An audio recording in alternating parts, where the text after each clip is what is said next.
Fail শব্দটা কি আপনার পছন্দ না? আপনার বইয়ে হচ্ছে rethinking failure, management is super qualified, decision making is খুবই ভালো, ওদের প্রোডাক্ট ইজ সুপার গুড, কেন ফেল করতেছে? Is it because they are very good এর জন্য ফেল করতেছে? মানুষ জান্নাতে যাওয়ার জন্য যতটুকু আমল করে তার চেয়ে বেশি আমল করে জাহান্নাম থেকে বাঁচার জন্য। সো ফেইল আমি কিভাবে না করতে পারি সেটা জানাটা অনেক ক্ষেত্রে আসলে সাকসেসফুল হওয়াটার রাস্তা একই রাস্তা। আপনাকে লার্নিং করতে হলেও ফেল করতে হবে, but at the same time এটাও নট আইডিয়াল যে আপনি আসলে খালি খালি ফেল করবেন। না সেটা তো তাই না? কোন একটা ফেল প্রজেক্ট ধরেন, কথার কথা আমি 10 লাখ টাকা লস খাইছি, আর এই যে 10 লাখ টাকা আমার নষ্ট হলো এটা হচ্ছে কোর্স ফি। বিজনেস আসলে ফেল করার কোনো কারণ নাই, মোস্ট কোম্পানিজ ক্যান সার্ভাইভ, কিন্তু হয়তো আপনি যে ফর্মে আজকে আছেন এই ফর্মে হয়তো আপনি সার্ভাইভ করবেন না, আপনাকে ইভলভ করতে হবে। রুহুল কাদের বাংলাদেশের অন্যতম একজন উদ্যোক্তা, লেখক এবং স্টার্টআপ ইকোসিস্টেমের অগ্রদূত, যিনি ফিউচার স্টার্টআপ প্রতিষ্ঠা করে বাংলাদেশের স্টার্টআপ এবং প্রযুক্তি খাতের উন্নয়ন ও বিশ্লেষণে গুরুত্বপূর্ণ ভূমিকা পালন করছেন। আজকে তার সাথে আমরা কথা বলবো দ্য ইনোভেটরস ডিলেমা বইটি নিয়ে, যেখানে তিনি স্টার্টআপ সংস্কৃতি, উদ্যোক্তা মানসিকতা ও প্রযুক্তি খাতের ভবিষ্যৎ নিয়ে আলোচনা করেছেন। বই কথায় আমাদের আজকের এপিসোডের অতিথি জনাব রুহুল কাদের।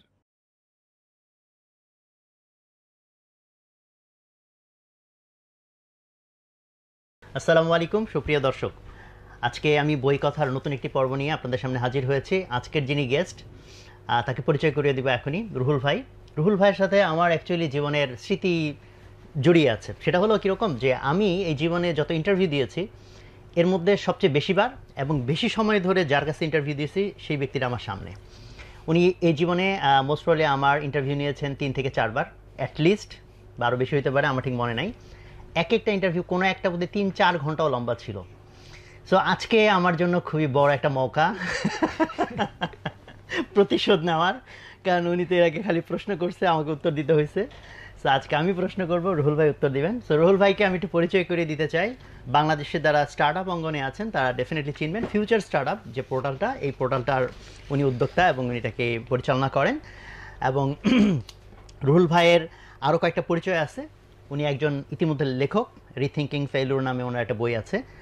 আর স্টার্টআপ ফিউচার স্টার্টআপের আন্ডারে বাংলাদেশের স্টার্টআপ ইকোসিস্টেমের মধ্যে যারা আছে, যারা স্টার্টআপ করতেছেন অ্যান্ড এরকম, এবং not only startup, sizeable business পর্যন্ত, এই ব্যবসায়িক অঙ্গনের যে ভিতরের চিত্র অথবা যে ইনসাইটসগুলো, এগুলো উনি তার লম্বা লং ফর্ম ইন্টারভিউতে তুলে ধরেন এবং তুলে আনার চেষ্টা করেন।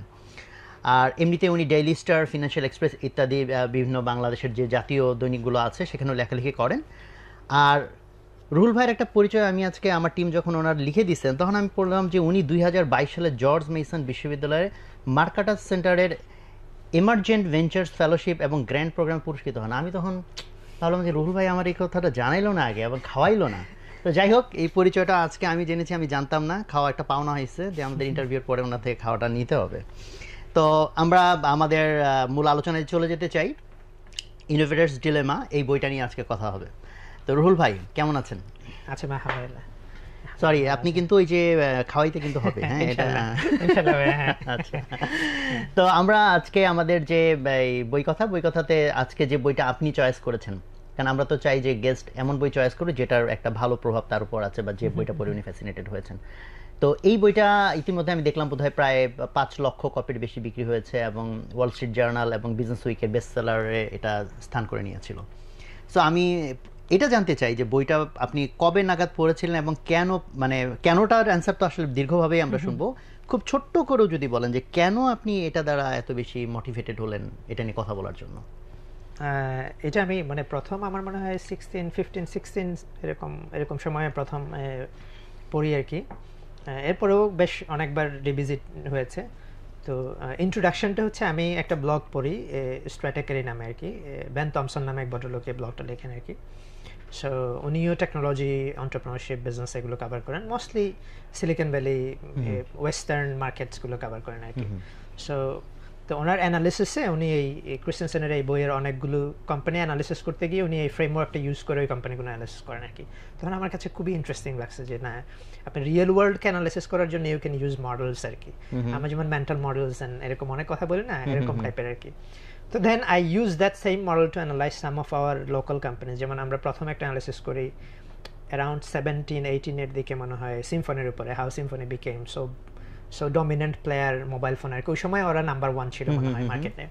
তো আমরা অ্যানালাইসিস করলাম যে কেন, অ্যান্ড দেন সিম্ফনি যখন স্টার্টেড টু ফল্টার তখন আবার আমরা আরেকটা অ্যানালাইসিস করেছি কেন ওরা গ্র্যাজুয়েট করতে পারে ওই সেম ফ্রেমওয়ার্ক দিয়ে। ওই সেম ফ্রেমওয়ার্ক দিয়ে। তারপরে হচ্ছে গ্রামীণ ফোন যখন অনেকগুলো ই কমার্স ভেঞ্চার করলো তখন আমরা আবার ওটা ইউজ করে অ্যানালাইজ করার চেষ্টা করলাম, এরকম আর কি।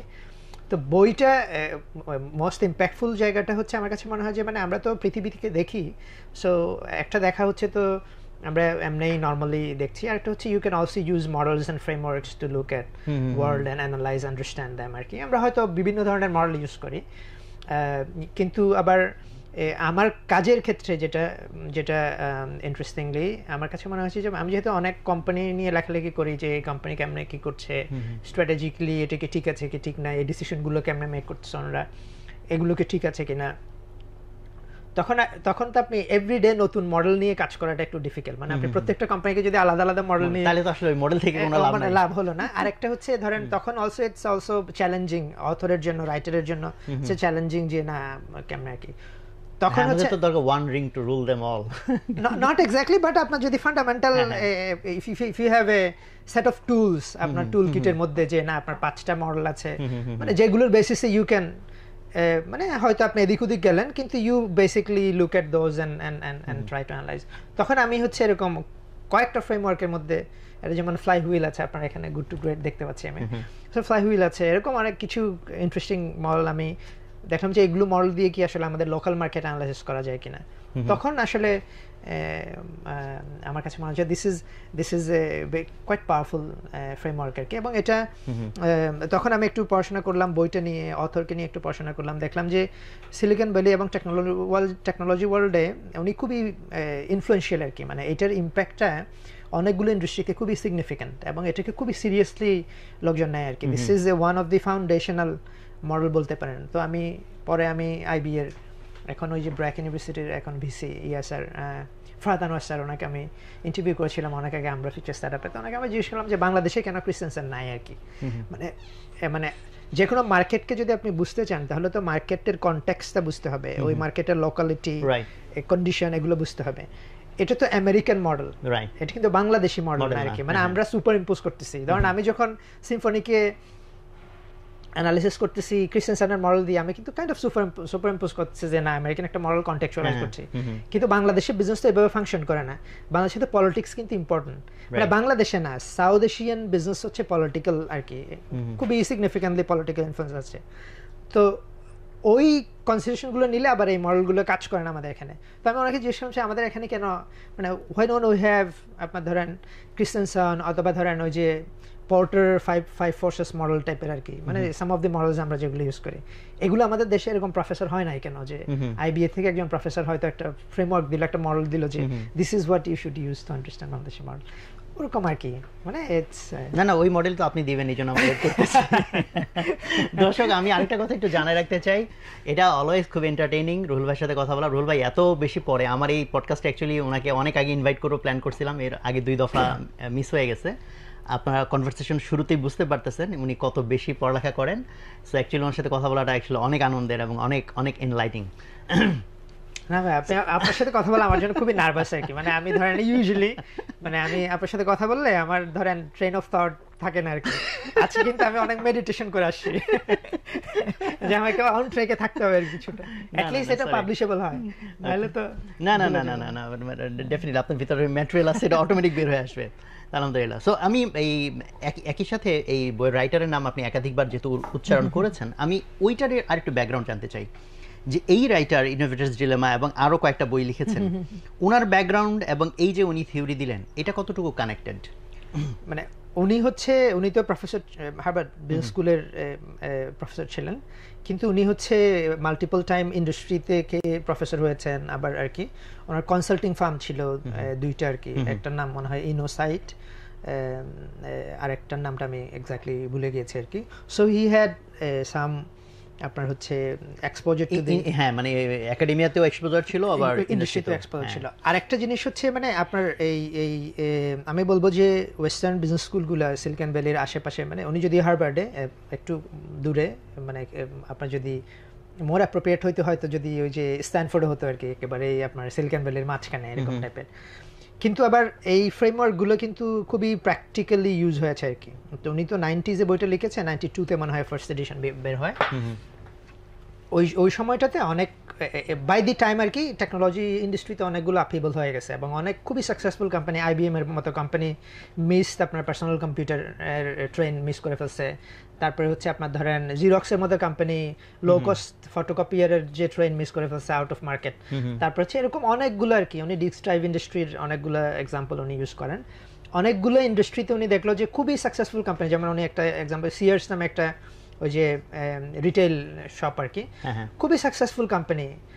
মানে তাদের সম্পর্কে ধরেন এই বছরই যেই বছর ওরা দে উইল গো ডাউন, ওই বছর হচ্ছে রিপোর্ট হচ্ছে যে they are the best run company in the country, এবং হচ্ছে তাদের শেয়ারের খুবই উপরে যাচ্ছে। অ্যান্ড দেন এই রিপোর্ট হয়তো ধরেন 6 মান্থ আগে করছে আর কি, এরপরে বলছে যে কোম্পানি ইজ না নাই এরকম টাইপের না। IBM এর ক্ষেত্রে একরকম। তো ওনারা এই জিনিসগুলো দেখার পরে ওনাদের কাছে মনে হলো যে মানে ওনার কাছে মনে হচ্ছে যে আসলে এত super company, management is super qualified, decision making is খুবই ভালো, ওদের প্রোডাক্ট ইজ সুপার গুড, মানে কেন ফেল করতেছে আর কি? Is it because they are very good এর জন্য ফেল করতেছে? তো তখন ওটা কিছুটা কাউন্টার ইনটুইটিভ মনে হয়েছে। উনি এই থিসিসে একটা রিসার্চ করে, রিসার্চটা ওনার কলিগদের মধ্যে শেয়ার করার পরে এবং ইন্ডাস্ট্রির সাথে শেয়ার করার পরে খুবই ভালো কিছু কোয়েশ্চেনসও আসছে যে আসলে এটা কেন হবে আর কি। দেন উনি এক্সপ্যান্ডেড অন দ্যাট। ওকে, আমরা বইয়ের এখন লেসনের ভিতরে যাব এই একটু পরেই। তো তার আগে আমি যদি এভাবে প্রশ্নটা করি, যেহেতু আমাদের অডিয়েন্স যাদের জন্য আমরা এগুলো বানাই আমাদের এই পডকাস্টগুলো, সো ওই জায়গাটাতে আপনি যদি একটু বলেন যে এই আমাদের আজকের আলোচনা এটা কি যারা অলরেডি বিগ তাদের জন্য তো কাজে লাগবে, এটা বোঝাই যাচ্ছে, বিকজ তারা কেন ফেল করে। আর আমাদের অডিয়েন্সের মধ্যে যারা অনেক বিগ রকম অডিয়েন্স কতটুকু আছে জানি না, বাট ডেফিনেটলি আছে যারা হচ্ছে ব্রেক থ্রুগুলো আনে, that is the startups, younger generations. So তাদের জন্য তো ইন্সপিরেশনাল এইটুকু হেডলাইন শুনেই যে আমি ছোট হয়েও বড় কোম্পানিকে চাইলে ইয়ে করে ফেলতে পারি, কি বলে টপকে যেতে পারি। তো এখন বাট এখানকার বইয়ের যে লেসনসগুলো সেইটা কি অ্যাকচুয়ালি এই স্টার্টআপদের জন্য অনেক বেশি আসলে বেশি লেসন, নাকি বড়দের জন্য, নাকি ইকুয়াল, এটা কি মনে করেন? আমার কাছে মানে বইটা ডিফারেন্ট অল কাইন্ডস অফ কোম্পানিজের জন্য ইউজফুল আর কি। মানে অফকোর্স এটা মানে থিসিসটাই হচ্ছে ওয়েল ম্যানেজড কোম্পানি কেন ফেল করে এবং তাদের জন্য একটা সলিউশন উনি অফার করছেন। বইটা 2 পার্টে ভাগ করে। একটা প্রথম পার্টটা হচ্ছে উনি থিওরিটি এস্টাবলিশ করেন, failure framework and then principals এগুলো। সেকেন্ড পার্ট উনি বলেন যে তাহলে কিভাবে এটা ট্যাকেল করবে লার্জ কোম্পানিগুলো। But the same time also same principles কিন্তু স্মলার কোম্পানিজ ক্যান ইউজ আর কি। আপনার ধরেন মানে বইটা আসলে অনেকটা, আমি বলবো যে বইটা অনেকটা সাইকোলজিক্যাল আর কি। মানে উনি আসলে বইতেই বলছে, উনি বলছে যে লার্জ কোম্পানিগুলো ফেল করে বিকজ অফ মানে ডিসরাপটিভ ইনোভেশনটা আসলে মার্কেটিং প্রবলেম দেন দি ইনোভেশন প্রবলেম আর কি। কারণ হচ্ছে আপনার ডিসরাপটিভ ইনোভেশনের একটা যেমন ওনার যেমন ডিসরাপটিভ ইনোভেশনের যে ডেফিনিশনটা হচ্ছে এটা ইনফেরিয়র টেকনোলজি। যে কোনো ডিসরাপটিভ ইনোভেশন যখন মার্কেটে আসে এটা তো স্ক্র্যাপি। ধরেন আপনার IBM এর যে মেইন ফ্রেম, এটা থেকে যখন পার্সোনাল ডেস্কটপ আসছে, পার্সোনাল কম্পিউটার সাথে এগুলো তো আসলে কোনো কাজই করে না, কিছুই না আর কি। তো সে তুলনায় এগুলো কিন্তু ইনফেরিয়র টেকনোলজি। তো ওনার কথা হচ্ছে কিন্তু এটা হচ্ছে আসলে ইউজুয়ালি যারা অ্যাডপ্ট করে ইনিশিয়ালি তারা হচ্ছে not mainstream customers, this are new set of customer, new market আর কি এটা। তো নিউ মার্কেট যদি আপনাকে ক্যাপচার করতে হয় তাহলে this is a marketing problem. কিন্তু আমার কাছে মনে হয়েছে this is A most psychological problem. মানে এজ অ্যান অর্গানাইজেশনের তো সাইকোলজি থাকে, আপনি লার্জ অর্গানাইজেশন হচ্ছে সাইকোলজিক্যালি দে আর নট, আপনি ওই যে একটু আগে যেটা আপনি বলছেন হিকমার জিনিস নিয়ে থাকে না বড় জিনিস নিয়ে, অথবা আপনি হিকমার কথা বলছিলেন যে না মানে ধরেন প্রজ্ঞা বিষয়টা তো আসলে ডিফারেন্ট আর কি। এটা তো অনেকটা বিতর্কার জিনিস না, তাই না? ওই জায়গাটাতে আসা। অ্যাট দি সেম টাইম এটা লার্জ কোম্পানিগুলোর জন্য কিন্তু মানে যেমন উনি ওখানে যখন উনি সলিউশন অফার করেন, সলিউশনের যে ফ্রেমওয়ার্কটা দেন ওখানে কয়েকটা কোম্পানি আছে। একটা কোম্পানি হচ্ছে ফেল আর্লি অ্যান্ড ইনএক্সপেন্সিভলি। এখন লার্জ কোম্পানি ছোট কোম্পানির জন্য অনেক সময় এটা টেম্পটিং। বাংলাদেশে আমি অনেক স্টার্টআপ দেখছি, নাম বলবো না, যারা হচ্ছে প্রগ্রেস নিয়ে হ্যাপি না আর কি। মানে সে কুইক প্রগ্রেস মেক করতেছে না, অথবা মানে আরেকটা জিনিস হচ্ছে স্টার্টআপে তো আমাদের এখানে যদিও অনেক ফান্ডিং হয় না, এটা মিসকনসেপশন আছে যে আমাদের স্টার্টআপটা অনেক টাকা রেজ করতেছে, নষ্ট করতেছে, এটা সত্য না। তারপরেও কিন্তু যারা রেজ করে তাদের এটা নিড থাকে যে সে ফার্দার রেজ করবে। এক রাউন্ড রেজ করলো তো রেজ করার মানে তো খরচ করে ফেললো, সুন্দর অফিসের পেছনে অনেকটা খরচ করলো অন্য আবার রেজ করার একটা প্রেশার থাকে যে আপনি তো ফান্ড রেজ করলেন, নেক্সট রাউন্ড রেজ করতে হলে ইউ হ্যাভ টু হ্যাভ হ্যাঁ ভ্যালুয়েশন বাড়তে হবে, ভ্যালুয়েশন বাড়তে হবে, গ্রোথ দেখাতে হবে। তখন সে দেখলো যে মার্কেটে সে অপারেট করছে, কথার কথা একটা কোম্পানি মার্কেট এক্সাক্ট মার্কেটের এক্সাম্পলে দিয়ে একটা কোম্পানি ধরেন আপনার অন ডিমান্ড ক্লিনিং এবং এই ধরনের সার্ভিসেস আছে না, এগুলো অফার করে। সে দেখলো যে ওই মার্কেটটা আসলে সে যেভাবে চাচ্ছে সেভাবে গ্রো করতেছে না। এখন নেক্সট রাউন্ড রেজ করতে হলে এই মার্কেট দিয়ে সে করতে পারতেছে না, এবং সে চিন্তা করলো যে সে এখন এসএমই করবে, সে আরো অনেক কিছু করবে, কারণ হচ্ছে ইনভেস্টরকে তার কনভিন্স করছে আমার মার্কেট অনেক বড় হয়েছে, এখন আমি অনেক হ্যাঁ। কিন্তু this is also psychological problem, কারণ হচ্ছে আপনার প্রি ম্যাচিওর এক্সপ্যানশন তো ক্যান কিল ইউর কোম্পানি, আপনি এক্সপেন্সেস বাড়াচ্ছেন সবকিছু আর কি। তো সেক্ষেত্রে আমার কাছে মনে হয় যে এই ফ্রেমওয়ার্কের একটা লেসন হচ্ছে তো আপনাকে অনেক সময় পেশেন্ট হইতে হবে a little bit আর কি, কারণ হচ্ছে আপনি একটা নিউ মার্কেট ডেভেলপ করেন, নিউ মার্কেটটা টেকস টাইম, এবং নিউ মার্কেটটা আবার আপনার হচ্ছে একটা তো হচ্ছে মার্কেটের ম্যাচুরিটির ব্যাপার আছে, প্রোডাক্টের ম্যাচুরিটির ব্যাপার আছে, অনেকগুলো কম্পোনেন্ট কিন্তু এখানে ইনভলভ আর কি। তো আমি বলবো যে অনেক কিছু, নট অনলি যে আপনার এইটা, বাট এটা বাদেও অনেক কিছু আছে যেটা স্টার্টআপদের জন্য ইউজফুল আর কি। এবং ইনফ্যাক্ট এটা কিন্তু কেস স্টাডিজ আছে আর কি, যেখানে এই ফ্রেমওয়ার্ক ইউজ করে মার্কেট ডিসরাপ্ট করেছে কোম্পানিজ। হ্যাঁ, মানে দিস এই জন্য এই বইটা অনেক ইনফ্লুয়েন্সিয়াল হচ্ছে, এটা খুবই প্র্যাকটিক্যাল আর কি। মানে এটার কেস স্টাডিজ আছে যে companies use this framework to unseat large players, মানে একেবারে কপিকাট টাইপের কাজ আর কি।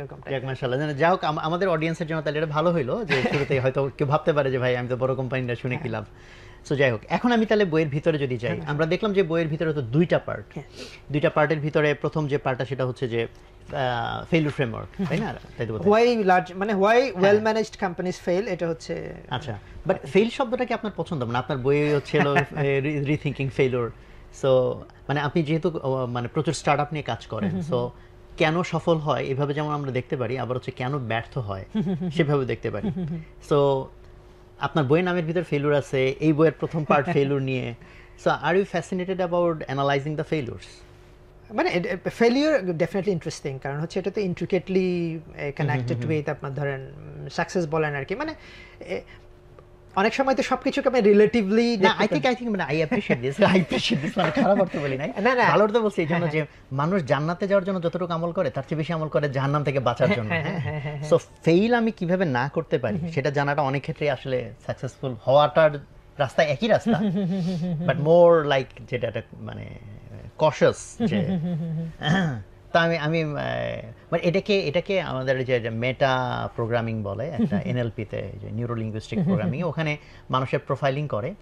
ওটার ভিতরে ওরা 4টা ডাইমেনশন অনেকগুলো আছে, মেজর 4টা ডাইমেনশন দেখে। ওর ভিতরে একটা হলো যে অ্যাওয়ে পিপল নাকি হচ্ছে টুয়ার্ডস পিপল। টুয়ার্ডস পিপল মানে হইতেছে যখন জিজ্ঞেস করা হয় যে ভাই আপনি কেন ব্যবসা করেন, যে ভাই আমি উন্নতি চাই, প্রগতি চাই, এর হচ্ছে হলো towards.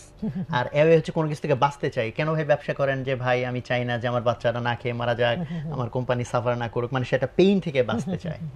So do you think যে মানে, এবং এটার মধ্যে ভালো মন্দ কিছু নাই, এটা জাস্ট হচ্ছে একটা।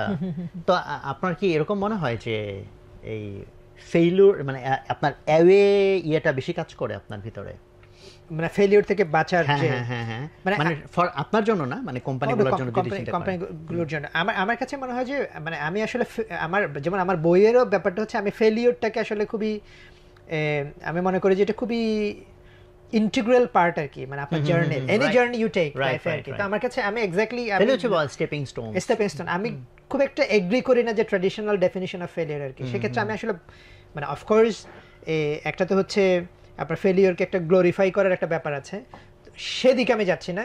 আমি আসলে ডেফিনিশনটাকে ইনভার্স করতে চাই আর কি। আমার কাছে মনে হয় যে ফেলিওরটা খুবই ইন্টিগ্রাল, আপনাকে লার্নিং করতে হলেও ফেল করতে হবে, but at the same time এটাও নট আইডিয়াল যে আপনি আসলে খালি ফেল করবেন, না সেটা তো তাই না? মানে ইউ বিকাম আপনি হয়তো ঠিক করলেন যে না মানে failure is the pillar of success, তাহলে আমি অনেক ফেল করবো, এরকম হতো আসলে ব্যাপারটা না আর কি। কিন্তু ইনভার্সটা হচ্ছে এদিক থেকে যে আপনি মানে এখানে আপনি বইয়ের কনটেক্সটে যদি আমরা ফেরত যাই, সেক্ষেত্রে উনি বললো যে ওনার যেমন একটা fail inexpensively, fail faster, but you continue on that path আর কি। আপনি ধরেন আপনি হয়তো যেমন আমি ফেলিউরকে বলেছি কোর্স ফি। হ্যাঁ, যেমন ধরেন আমার তো অনেকগুলো ফেল প্রজেক্ট আছে, তো কোন একটা ফেল প্রজেক্ট ধরেন কথার কথা আমি 10 লাখ টাকা লস খাইছি, তো আমি বলি যে এই ফেইল কেস থেকে আমি যা শিখছি আর এই যে 10 লাখ টাকা আমার নষ্ট হলো, এটা হচ্ছে কোর্স ফি। হ্যাঁ কাজে এখন 10 লাখ টাকা খরচ করে আমি একটা কিছু শিখছি, তাহলে 10 লাখ টাকার কোর্স করে একটা কিছু শিখলে এইটা কি জীবনে মানুষ ভুলে? এটা জীবনে মানুষ ভুলে না। So আমি সেম জিনিস হয়তো বইতে পড়তে পারি, বাট মেবি আমি এটা আমার ব্রেন ওইভাবে এটাকে ক্যাচই করে নাই। বাট যখন Exactly, আসলে মানে ট্রুলি এতগুলা এক্সপিরিয়েন্স রিসোর্স খরচ করার মাধ্যমে কেউ কিছু শেখে, এটা কিন্তু খুবই সলিড লার্নিং। অ্যাবসলিউটলি ভাই। আপনার ধরেন আরেকটা জিনিস হচ্ছে মানে ওই যে আমার একটা ইয়ে আছে, লেখা আছে যে why entrepreneurial success take so long আর কি, because learning takes a long time আর কি। মানে অনেক সময় এন্টারপ্রেনিউরিয়াল লেসনস গুলো কিন্তু ট্যাসিট নলেজ বলে, যেটা আর কি ট্যাসিট নলেজটা হচ্ছে বডিলি নলেজ আসলে, মানে অনেকটা সাইকেল চালানোর মতো। রাইট রাইট, মানে ভিতরে সুপ্ত অবস্থা।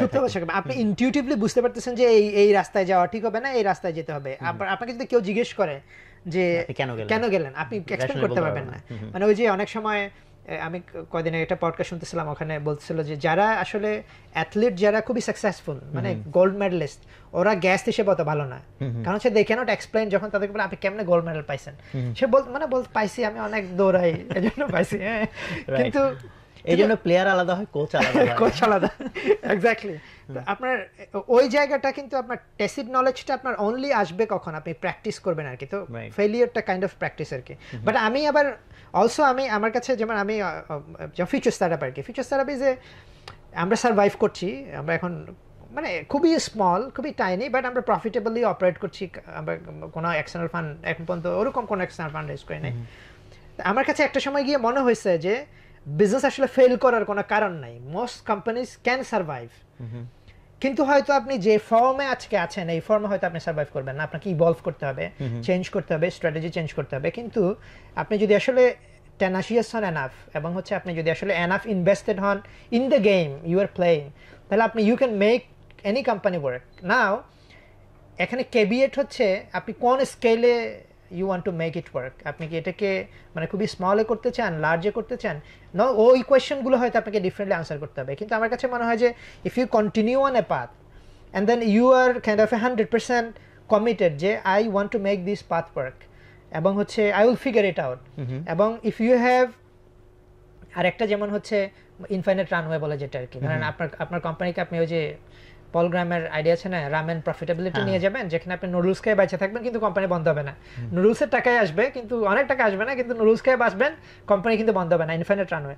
আরেকটা জিনিস হচ্ছে ফেলিয়ারের ক্ষেত্রে যেটা হয় যে মানে you have to have that infinite runway. আপনি যদি আনলিমিটেড সময় থাকে আপনার কাছে, if you can keep trying, but প্রবলেমটা হচ্ছে দুইটা। একটা হচ্ছে আনলিমিটেড সময় থাকলে অনেক সময় আমাদের মোটিভেশনটা থাকে না, একটা দুটো ফেলিয়ারের পরে আমার মনে হয় দিতে হচ্ছে না কাজ। আর একটা মেইন চ্যালেঞ্জ হচ্ছে সাইকোলজিক্যালি ওইটা ম্যানেজ করা, যে আপনি psychologically are you motivated enough to keep trying until it works. And also আপনাকে তো আসলে ফিজিক্যালিও এটাকে ওয়ার্কেবল করতে হবে, কারণ আপনি তো না খেয়ে সাইকোলজিক্যালি মোটিভেট থাকতে পারবেন না। তো ইউ হ্যাভ টু বেতন দিতে হবে। So you have to figure out a way যেখান থেকে আপনার ওই র্যামেন প্রফিটেবিলিটি আসবে। তো আমার কাছে মনে হয় যে মানে এইরকম যদি আপনি যদি ওয়ার্কআউট করতে পারেন, তাহলে কিন্তু it's possible to make it work আর কি।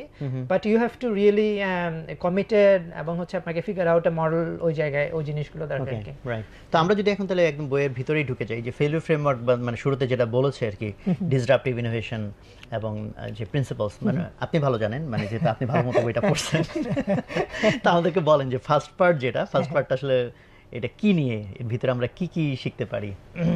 এখন ওই যে এই কোশ্চেনে যদি আমি আপনার অরিজিনাল প্রশ্নটা হচ্ছে আমি কি ফেলিওর মানে ভয় পাই, অথবা get fascinated by failure, study করতে চাই কিনা, মানে এই পার্টটা হচ্ছে আসলে ফেলিওরের স্টাডি করেছে ওনারা। প্রথম পার্টটা why well managed companies, well run companies fail, এটা হচ্ছে ওনারা অনেকগুলো কোম্পানি যেগুলো খুবই সাকসেসফুল কোম্পানি, আইবিএম এর মতো কোম্পানি। আমি অনেকগুলো এক্সাম্পল শুনতে চাইবো, এবং আমি চাইবো যে আপনি যেহেতু এটা আবার দেশীয় ইয়েতে অ্যাপ্লাই করছেন, দেশীয় এক্সাম্পল আপনি সহজ যদি বলতে থাকেন আর কি। না শিওর ভাই।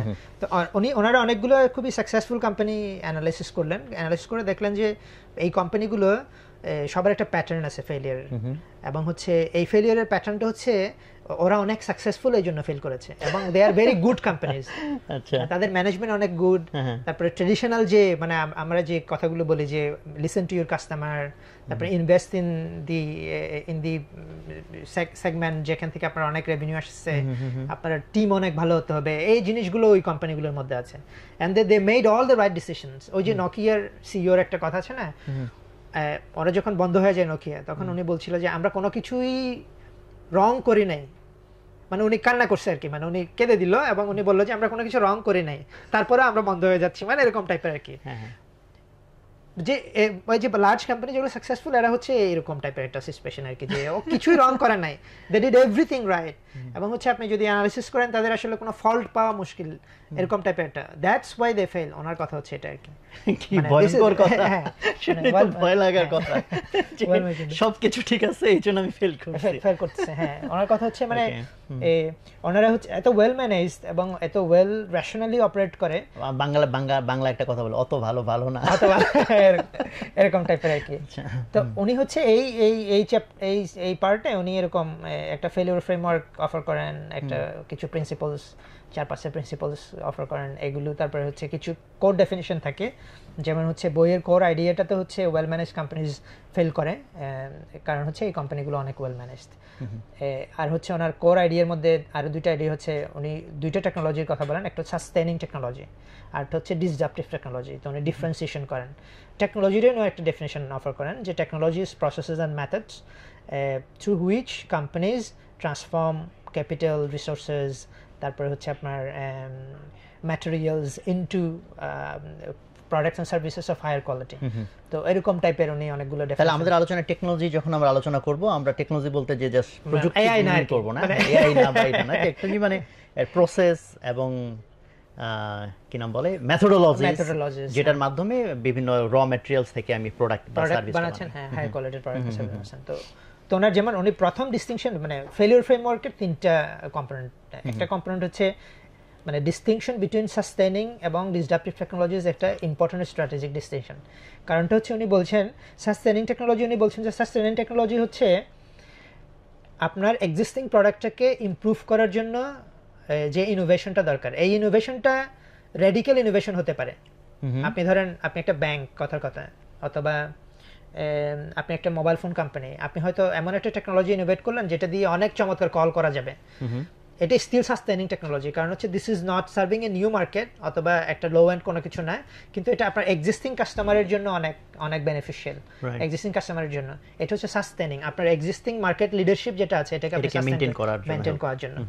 ডিসরাপটিভ টেকনোলজিসকে উনি আবার, ডিসরাপটিভ টেকনোলজিস হচ্ছে এমন টেকনোলজি যেগুলো স্মলার, স্ক্র্যাপি, হাই এন্ড না, অত প্রফিটেবল না, খুবই ছোট মার্কেট, এরকম টাইপের টেকনোলজি। এটা আইদার একটা নতুন মার্কেটে সার্ভ করে, একটা নতুন ক্যাটাগরি ক্রিয়েট করে মার্কেটে, অথবা এটা লো এন্ড হতে পারে, যে আপনার ধরেন আপনি এক্সিস্টিং যে কাস্টমারগুলোকে সার্ভ করতেছেন না। কথার কথা আপনি ব্যাংকের ক্ষেত্রে বিকাশের কথা চিন্তা করতে পারেন, যে bank were not serving this customers এবং বিকাশ ওগুলোকে সার্ভ করা শুরু করলো, that's a new market.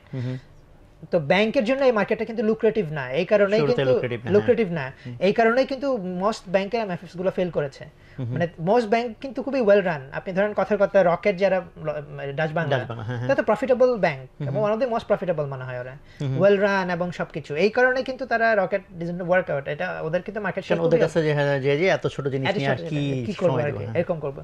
So কিন্তু ওনারা আবার ধরেন এটিএম এ অনেক কিছু করছে, আপনি ডাচ বাংলার কথাই যদি আমরা অ্যাজ এন এক্সাম্পল ইউজ করি, অনেক কিছু করছে কিন্তু এরকম একটা, অথবা গ্রামীণ ফোনের ই কমার্সের স্টোরি যদি দেখেন, দ্যাটস অলসো আপনার খুবই ইন্টারেস্টিং স্টোরি, যে ডিডন্ট ওয়ার্ক। কারণ হচ্ছে তাদের কাছে আসলে গ্রামীণ ফোনের এক্সিস্টিং কাস্টমারকে সার্ভ করা, এটা মাচ মোর, যে সিএফও যখন ফান্ড অ্যালোকেট করছে অথবা বোর্ড যখন ডিসিশন নিচ্ছে যে রিসোর্স আমি কোথায় দিব, তখন হচ্ছে তারা কিন্তু সাস্টেনিং এ দিতেই মোর কমফোর্টেবল। হ্যাঁ, তার মেইন প্রোডাক্টে 1000 কোটি টাকা রেভিনিউ, এখানে রেভিনিউ হচ্ছে 10 কোটি টাকা, এটা আমি কি আলাপ করব, কি আলাপ করব, ওরকম আর কি। সো ফার্স্ট ডিস্টিংশন উনি বলছেন যে এটা এক নাম্বার আর কি। 2 নাম্বার উনি আরেকটা জিনিস বলেন, সেটা হচ্ছে এই যে অলসো আমরা কিছুটা বলে ফেলছি, সেটা হচ্ছে রেশনাল ডিসিশন মেকিংটাও একটা ফেলিওরের কারণ। রেশনাল ডিসিশন মেকিং মানে হচ্ছে এই যে ম্যানেজমেন্ট ডিসাইড করতেছে আমরা হাই মার্জিন ইনভেস্ট করব, আমরা এক্সিস্টিং কাস্টমারকে বেটার সার্ভিস দেওয়ার জন্য ইনভেস্ট করব, আমরা একটা ছোট একটা জায়গায় যাব না, এরকম যে ডিসিশন আপনি, এগুলো কিন্তু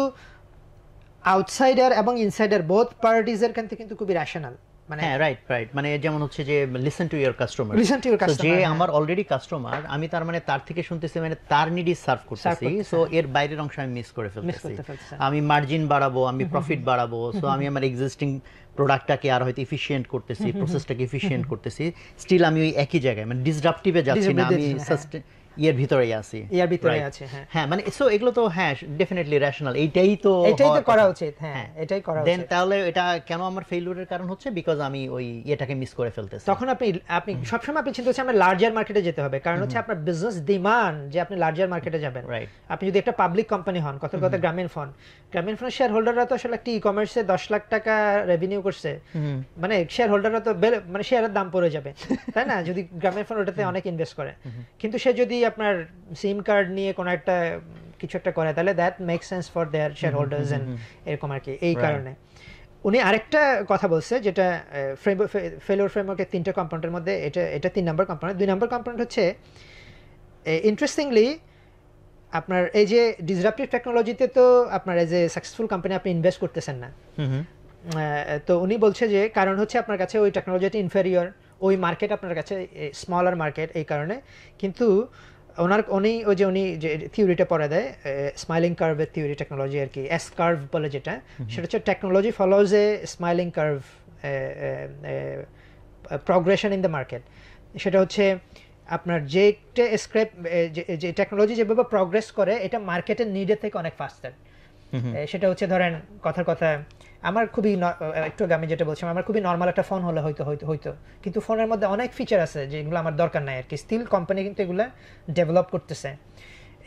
এটা মার্কেটের নিড না কিন্তু, হ্যাঁ, এটা কিন্তু কোম্পানি ডেভেলপ করতেছে যে এগুলো, কারণ হচ্ছে সে তার মানে সাস্টেইনিং যে কোম্পানিটা, যে ওয়েল ম্যানেজ যে কোম্পানি, সে তো কাস্টমারকে অনেক বেশি ডেলিভার করতে চায়। যেমন এটা আছে না, কথা আছে না যে কাস্টমারকে আপনারা যা কমিট করবেন তার থেকে বেশি দিবেন, আপনি অনেক দিতে সে মানে টেকনোলজি ওভারশুট করে। তখন সাস্টেনিং এর ক্ষেত্রে যেটা হচ্ছে যে আপনি এত ইনভেস্ট করলেন টেকনোলজিতে, আপনার কাস্টমারের যা দরকার নাই তাও আপনি ডেলিভার করতেছেন as a good company. On the other hand আপনার যে টেকনোলজিটাকে আপনি ইগনোর করতেছেন, বলতেছেন যে এটা স্ক্র্যাপি টেকনোলজি, এটাও তো আসলে এই রুলই ফলো করে, সে কিন্তু আপনাকে ক্যাচ আপ করে ফেলবে।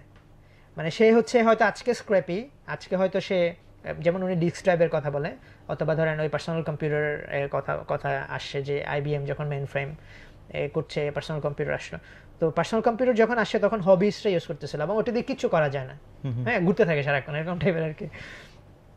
কিন্তু এই টেকনোলজির যে রুলটা, ওই যে মর্স লর মতো, আপনার ধরেন এভরি ইয়ার ট্রানজিস্টরের একটা মর্স ল আছে না, যে এভরি ইয়ার কতদিন ডাবল হবে এরকম টাইপের। তো টেকনোলজি তো ওই প্রগ্রেশন আগাচ্ছে, এই কারণে আপনি যদিও ওভারশুট করতেছেন আপনার সাস্টেনিং মার্কেটে, যদিও আজকে যেটা ডিসরাপটিভ টেকনোলজি এটা হয়তো মেইন কাস্টমার সেগমেন্টের কাছে লুক্রেটিভ না, কিন্তু এটা কিন্তু এত ফাস্ট প্রোগ্রেস করবে, সেটা হচ্ছে মেইন কাস্টমার সেটের কাছে সে কিন্তু খুব কুইকলি পৌঁছে যাবে, তখন আপনি কম্পিট করতে পারবেন না। মানে এজ এ আর কি এই 3টে হচ্ছে উনি ফেলিওর ফ্রেমওয়ার্ক দেয়, এবং উনি অনেকগুলো এক্সাম্পল ইউজ করে এই থিওরিটাকে এস্টাবলিশ করার চেষ্টা করেন আর কি। সো আমাদের যদি কিছু লোকাল এক্সাম্পল আনেন যেখানে এই যে 3টা পয়েন্ট বলা হইলো, এই 3টা পয়েন্টের সাথে 3টাই ম্যাচ করে অথবা অ্যাট লিস্ট একটা ম্যাচ করে, এরকম আরো কয়েকটা লোকাল এক্সাম্পল যদি বলেন। মানে আপনার মানে লার্জ আপনি লো এন্ড ডিসরাপশনের কথা যদি আমরা বলি, মানে উনি ডিসরাপশনের যেমন কোর আইডিয়াস গুলোর মধ্যে যেমন টেকনোলজি একটা, তারপরে হচ্ছে আপনার মানে সাস্টেনিং ডিসরাপটিভ টেকনোলজি বললাম, হাই এন্ড আপনার ডিসরাপশনের প্রসেসটা নিয়ে আমরা কিছুটা কথা বললাম। কিন্তু আপনার আমাদের এখানে অনেকগুলো লো এন্ড ডিসরাপশন হয়েছে আর কি, এবং হচ্ছে লার্জ কোম্পানি কিন্তু এটা মিস করেছে এরকম টাইপের। আপনি সিম্ফনির কথা আমি শুরুতে বলছিলাম যে সিম্ফনি নিয়ে আমরা একটা অ্যানালাইসিস করি অ্যাবাউট 17, 18, 19 দিকে আর কি। তো সিম্ফনি কিন্তু আসলে অনেক রিসোর্সফুল কোম্পানি ওরকম না আর কি, ধরেন রিলেটিভ টু ওই সময়ে, রিলেটিভ টু অন্য যে স্যামসাং ছিল, অন্যরা যে মার্কেট লিডার গুলো ছিল আর কি, কিন্তু এই কোম্পানি কুইকলি মার্কেট লিডার হয়ে যায় একটা সময়ে, মানে ভলিউমের দিক থেকে আর কি পরিমাণ ফোন সেল করতেছে, কারণ হচ্ছে তারা লো এন্ডে প্লে করে, যেখানে ওরা মানে সিম্ফনিকে আমরা যেমন ওই রিপোর্ট আমরা লিখছিলাম যে Symphony should be credited for mobile phone revolution in Bangladesh. আপনি যে এভরি পার্সনের হাতে হাতে ফোন গেছে, এটার জন্য একটা ক্রেডিট তাদের পাওয়া উচিত, কারণ হচ্ছে তারাই প্রথম চিপ খুবই অ্যাফোর্ডেবল রেটে মোবাইল ফোন অ্যাভেলেবল করে, feature phone, and then they move to smartphone, and also ওখানেও কিন্তু ওরা লো এন্ডে প্লে করেছে আর কি। তো কিন্তু আপনার লার্জ যে কোম্পানিগুলো ছিল তাদের কাছে এই মার্কেটটা অতটা লুক্রেটিভ ছিল না, তারা ধরেন স্যামসাং অথবা অন্যরা, ওরা খুবই এক্সপেন্সিভ ফোন অফার করতেছিল, ওই এক্সপেন্সিভেই আরো এক্সপেন্সিভ অফার করতেছিল, এটা কিন্তু আপনি একটা কেস স্টাডি হিসেবে নিতে পারেন আর কি। সো দ্যাটস এ, মানে এখানে কিন্তু হ্যাঁ আসলে একটা ডাইলেমা আছে, কারণ হচ্ছে যে আপনার ধরেন হচ্ছে আমার ব্র্যান্ড ইমেজ, আমার কাস্টমার অলওয়েজ জানে আমি কোয়ালিটি জিনিস সেল Quality করি, জন্য, হ্যাঁ। সো আমি আমার ব্র্যান্ডকে ডাইলুট করতে চাই না। Dilute করতে চাই না। এখন হচ্ছে আমি লো এন্ড একটা জিনিস নিয়ে আসলাম, তাহলে এখন কাস্টমার বলে আরে ভাই তুমি তো সস্তা জিনিস বেচো, হ্যাঁ, হ্যাঁ। তাহলে এটার কারণে দেখা গেলো আমার হাই এন্ড প্রোডাক্টের মার্কেট বরং ডিসরাপ্টেড হতে Disrupt পারে। হয়ে যাবে, হ্যাঁ। অনেক ধরনের ডিসিশনের কিন্তু আপনার এই অনেক ধরনের কোয়েশ্চেন চলে আসে আর কি, যেমন আমরা একটু আগে বলছি ক্যানিবালাইজেশনের কোয়েশ্চেন চলে আসে। এই কোয়েশ্চেনগুলো কিন্তু আপনাকে অ্যাড্রেস করতে হয় তখন আপনি এজ এ লার্জ কোম্পানি আর কি। তো মানে আপনি যদি লো এন্ড একটা ফোন কিনেন, হ্যাঁ, স্যামসাং নামে যদি লো এন্ড ফোন যায় তাহলে মানুষজন এই সস্তাটা কিনবে, আমার দামি আমি যেখানে 30,000 টাকায় বেচতাম আমি এখন 10,000 টাকায় 10,000 টাকায় বেচবো। বেচতো। তিনটা কাস্টমার লাগবে আমার একটা কাস্টমার টাকার সমান ইয়ে করতে। হ্যাঁ, তখন আপনার কাছে ম্যানেজমেন্ট তো মনে হয় হাই কি করলাম এটা, হ্যাঁ, হ্যাঁ, right, তাহলে আপনার exactly. ম্যানেজমেন্ট প্রুফ করবে না এই স্ট্র্যাটেজি আর কি। So Right. দ্যাট লার্জ কোম্পানির জন্য কিন্তু এটা আপনার ধরেন অলসো আপনি গ্রামীণ ফোনের এক্সাম্পল আমরা বললাম যে ই কমার্সে they tried a lot different things, অনেকগুলো ই কমার্স কিন্তু ওনারা ট্রাই করেছে, কিন্তু দিস ইজ অলসো আমি বলবো যে একটা নিউ মার্কেটে একটা লার্জ কোম্পানি কেমনে ফেল করে। ই কমার্সে কিন্তু এই ধরনের এক্সাম্পল অনেকগুলো আপনি দিতে পারবেন। সর্ট অফ প্রাণের এক্সাম্পল আসে আপনার, ওরা ওই যে ইয়া করলো প্রাণের একটা ই কমার্স আছে অথবা নামে, সো ডিডন্ট ওয়ার্ক, এখন আছে ওনাদের এজ এ সেলস চ্যানেল হিসেবে, কিন্তু not a dominant e commerce player. অথবা ধরেন আপনার আরো কিছু কোম্পানি কিন্তু Walton itself tried e commerce, এটা ওয়ালটনও could be an example of low end disruption. কিন্তু ওয়ালটন স্টার্টেড এজ এ মানে তাদের কিন্তু এই যে ওরা যে এখন অনেকগুলি ইলেকট্রনিক্সে কিন্তু ওয়ালটন ডমিনেন্ট প্লেয়ার বাংলাদেশে, দে ওয়ার নট, তারা কিন্তু কোথাও ছিল না, and then came in to the market, started offering খুবই affordable electronics appliances, and then অনেকগুলো ক্যাটাগরিতে কিন্তু ওই ক্ষেত্রে আপনি কিন্তু ওই যে শুরুতে একটা কথা বলেছিলেন যে বাংলাদেশের পলিটিক্যাল সাপোর্ট, যেমন ওয়ালটনের ক্ষেত্রে তাদের মানে সপক্ষে, যে ওয়ালটনের সপক্ষে বলবো না, মানে বাংলাদেশের লোকাল ম্যানুফ্যাকচারিং এর সপক্ষে কিন্তু অনেকগুলা আপনার ভ্যাট ট্যাক্সের অ্যাডভান্টেজ তৈরি হয়, যে লোকালি ম্যানুফ্যাকচার করলে এই ট্যাক্স রিবেট এন্ড এভরিথিং, যেটার কারণে তারা এত মানে কম খরচে এটা দিতে পারতেছিল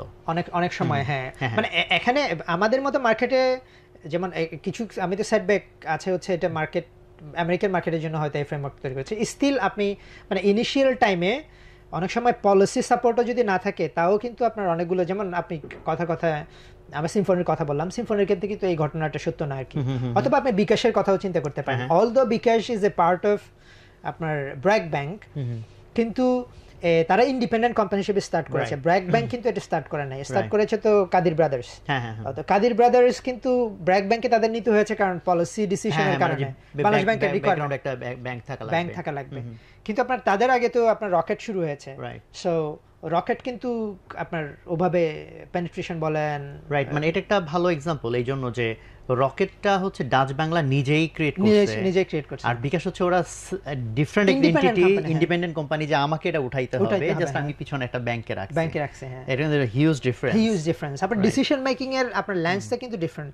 আপনি ব্র্যাক এই ডিসিশন মেক করতে যে এখানে $2 বিলিয়ন আমি ইনভেস্ট করব, অথবা $1 বিলিয়ন ইনভেস্ট করব, অথবা হোয়াটএভার অ্যামাউন্ট আমি ইনভেস্ট করব, BRAC we don't have done that, কারণ হচ্ছে ব্র্যাকের যারা শেয়ার হোল্ডার তারা এটা অ্যাপ্রুভ করবে না, কারণ হচ্ছে ডাজন্ট মেক সেন্স ফর আপনার ব্র্যাকের জন্য। মোর মেক সেন্স হচ্ছে ব্যাংকই তো আমার জন্য প্রফিটেবল, আমি হয়তো আরো ব্রাঞ্চ করব অথবা আরো অন্য কিছু করব। হ্যাঁ, কারণ এটা তো লম্বা সময় ধরে ইনভেস্ট করতে থাকতে হবে, সো আমার প্রফিট মার্জিনকে তো খেয়ে ফেলবে। হ্যাঁ, আরেকটা জিনিস হচ্ছে যেমন এটা ওভারলুক করেন, যেটা ওই যে উনি বলছেন যে ইভেনচুয়ালি এই নিউ ইনোভেশনটা কিন্তু ক্যাচ আপ করে with the mainstream customers. BKash কিন্তু catch up caught up with the mainstream, কিন্তু এখন তারা ইটিং ইনটু দ্য ব্যাংকস এর বিজনেস, কিন্তু তারা এখন সেভিংস থেকে লোন থেকে সবকিছু করছে, আর বিকাম খুবই strong distribution channel for banks আর কি। Eventually become banks themselves and then মানে কোয়াইট স্ট্রং কম্পিটিটর হতে পারে। কিন্তু বাংলাদেশে এখন ডিজিটাল ব্যাংকের লাইসেন্স দেওয়া শুরু হয়েছে, so if they get the licence তাহলে তো অ্যাকচুয়ালি মানে সে ফুল ফ্লেজড ব্যাংকই হয়ে গেল। তো সেক্ষেত্রে কিন্তু আপনি এটা করতে পারেন যে ধরেন ডাচ বাংলা ব্যাংক হয়তো মনে করছে যে না এরকম পুয়ার লোকজনকে ব্যাংকিং করে আসলে কত টাকা আর হবে, কিন্তু ইভেনচুয়ালি কিন্তু আর 10 বছর লাগে নাই আপনার এই মার্কেটটা ক্যাচ আপ করতে আর কি। এবং নট অনলি যে এখন আপনার লো এন্ডরা ইউজ করছে, আপনার হাই এন্ড কাস্টমাররাও কিন্তু একই সার্ভিস ইউজ করতেছে আর কি, এরকম আর কি।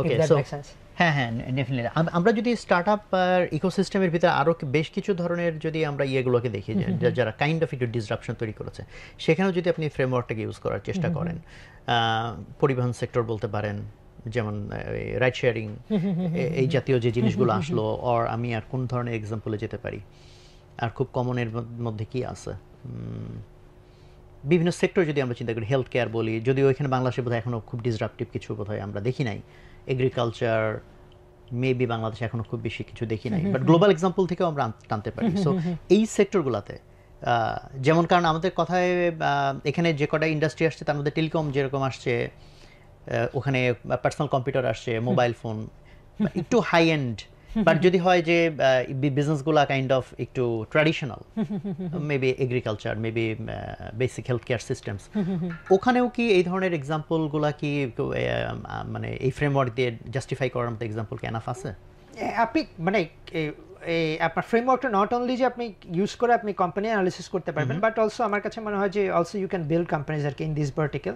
আমাদের আসলে এনাফ এক্সপোজার অনেক সময় এই মার্কেটগুলোতে নাই আর কি, যেমন এগ্রিকালচারে যদি আমরা দেখি যে এনাফ এক্সপোজার নাই, কিন্তু বাট অলসো স্টিল আপনি কিন্তু যেমন আই ফার্মারের যে ল্যান্ডিং প্রোগ্রামটা, এটাকে আপনি কিছুটা এই ফ্রেমওয়ার্ক দিয়ে অ্যানালাইসিস করতে পারেন। আচ্ছা, ওকে। মানে আই ফার্মারের ল্যান্ডিং প্রোগ্রামটা কিরকম হচ্ছে, ফার্মারদেরকে তো ব্যাংকরা লোন দেয় না, রাইট? সো ব্যাংক মনে করছে যে ফার্মারদের আসলে এটা অনেক ডিফিকাল্ট একটা, আর হচ্ছে এরা কত টাকা লোন নেবে এরকম টাইপের আর কি।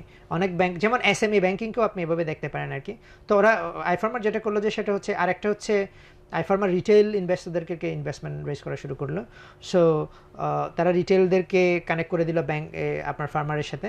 সো লো এন্ড একটা মার্কেটে ওরা কিন্তু করা শুরু করেছে আর কি। নাও এখন ব্যাংকরা কিন্তু working with I farmer and হচ্ছে আপনার এই মার্কেটটাকে অপারেশনালাইজ করার জন্য কিন্তু অনেকেই ওদের সাথে কাজ করতেছে। That's could be one example আমি বলবো যে মানে নট এক্স্যাক্টলি আপনি এই ফ্রেমওয়ার্ক দিয়ে হয়তো করতে পারেন না, কিন্তু স্টিল আপনি কিছুটা আপনি করতে পারেন। এট দি সেম টাইম আমার কাছে মনে হয় যে এগ্রিকালচারে আপনি যদি এগ্রিকালচারের অনেকগুলো প্রবলেম চিন্তা করেন, যে অ্যাক্সেস টু মার্কেটের প্রবলেমগুলো যদি চিন্তা করেন, যে আপনার পেরিশেবল এর অ্যাক্সেস টু মার্কেট, আপনার অনেকগুলো ওয়েস্টেজ হচ্ছে, অনেক ধরনের প্রাইসের ডিসক্রিপেন্সি হচ্ছে, এই জিনিসগুলোও কিন্তু আপনি অনেক সময় এই ফ্রেমওয়ার্ক দিয়ে আপনি চিন্তা করতে পারেন যে আসলে কোথায় ইনএফিসিয়েন্সিসগুলো, লার্জ মডেলগুলো কোথায় ফেল করতেছে। কথা আপনার ডিরেক্ট টু মার্কেট লার্জ কোম্পানিগুলোর জন্য তো আসলে, ডিরেক্ট টু কনজিউমার লার্জ কোম্পানির জন্য তো আসলে ডাজন্ট মেক সেন্স। আমি যদি এক্সাম্পল দেই, এগ্রিকালচারে লার্জ পেরিশেবল নিয়ে কাজ করে এরকম কোম্পানির যদি আপনি এক্সাম্পল দেন, কথা স্বপ্ন কি ওই এক্সাম্পলের মধ্যে পড়ে কিনা, লার্জ পেরিশেবল নিয়ে কাজ করে। আমি ওদের সাপ্লাই চেইনটা এক্স্যাক্টলি জানি না, বাট মেবি ওরা ফার্মার থেকে ডিরেক্টলি কিছু করে ওরা, এখন কিছু করা শুরু করছে। কিন্তু অনেক কোম্পানি, অথবা আপনি ধরেন আপনি অনেকগুলো ই কমার্সকে ধরতে পারেন, ডিরেক্ট টু কনজিউমার ই কমার্সগুলোকে যদি আপনি চিন্তা করেন। So they kind of disrupted that market আর কি। আপনার ধরেন প্রাণের মতো কোম্পানিগুলো তো এগ্রিকালচারে অনেক কাজ করে, আপনার ধরেন এরকম অনেকগুলো মিল টিল আছে যারা অনেক কাজ করে। কিন্তু আবার অলসো ফাস্ট ফুডের মতো কোম্পানি, অথবা ধরেন অন্যান্য এরকম, ওরা they came up with a model যেখানে ওরা ডিস্ট্রিবিউশনটাকে ডিসরাপ্টেড, যে direct to consumer e commerce use করবো আমরা, তাহলে আমরা আবার অলসো অনেক ক্ষেত্রে এগুলো কিন্তু খুবই লো এন্ডও না, কিন্তু ওদের কনজিউমার সেগমেন্টটা কিন্তু কিছুটা হাই এন্ড আর কি, মানে যারা একটু এফ্লুয়েন্ট ক্লাস, কিন্তু তারা বিজনেস মডেলটাকে ইনভার্স করে ফেলতেছে আর কি কিছুটা, টু সাম এক্সটেন্ট।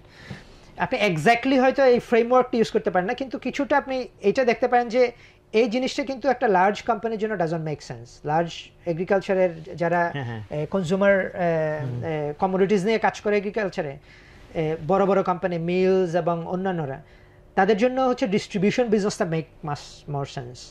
কিন্তু এই কোম্পানিগুলো যেটা করতেছে এখন, they started with Facebook and then they moved up a little bit, তারা একটা ই কমার্স করলো, and then they moved up a little bit, তারা একটা রিটেল করলো, and then they moved up a little bit যে আমরা এখন ডিস্ট্রিবিউশনও করব, আমরা অন্য রিটেলকেও দিব।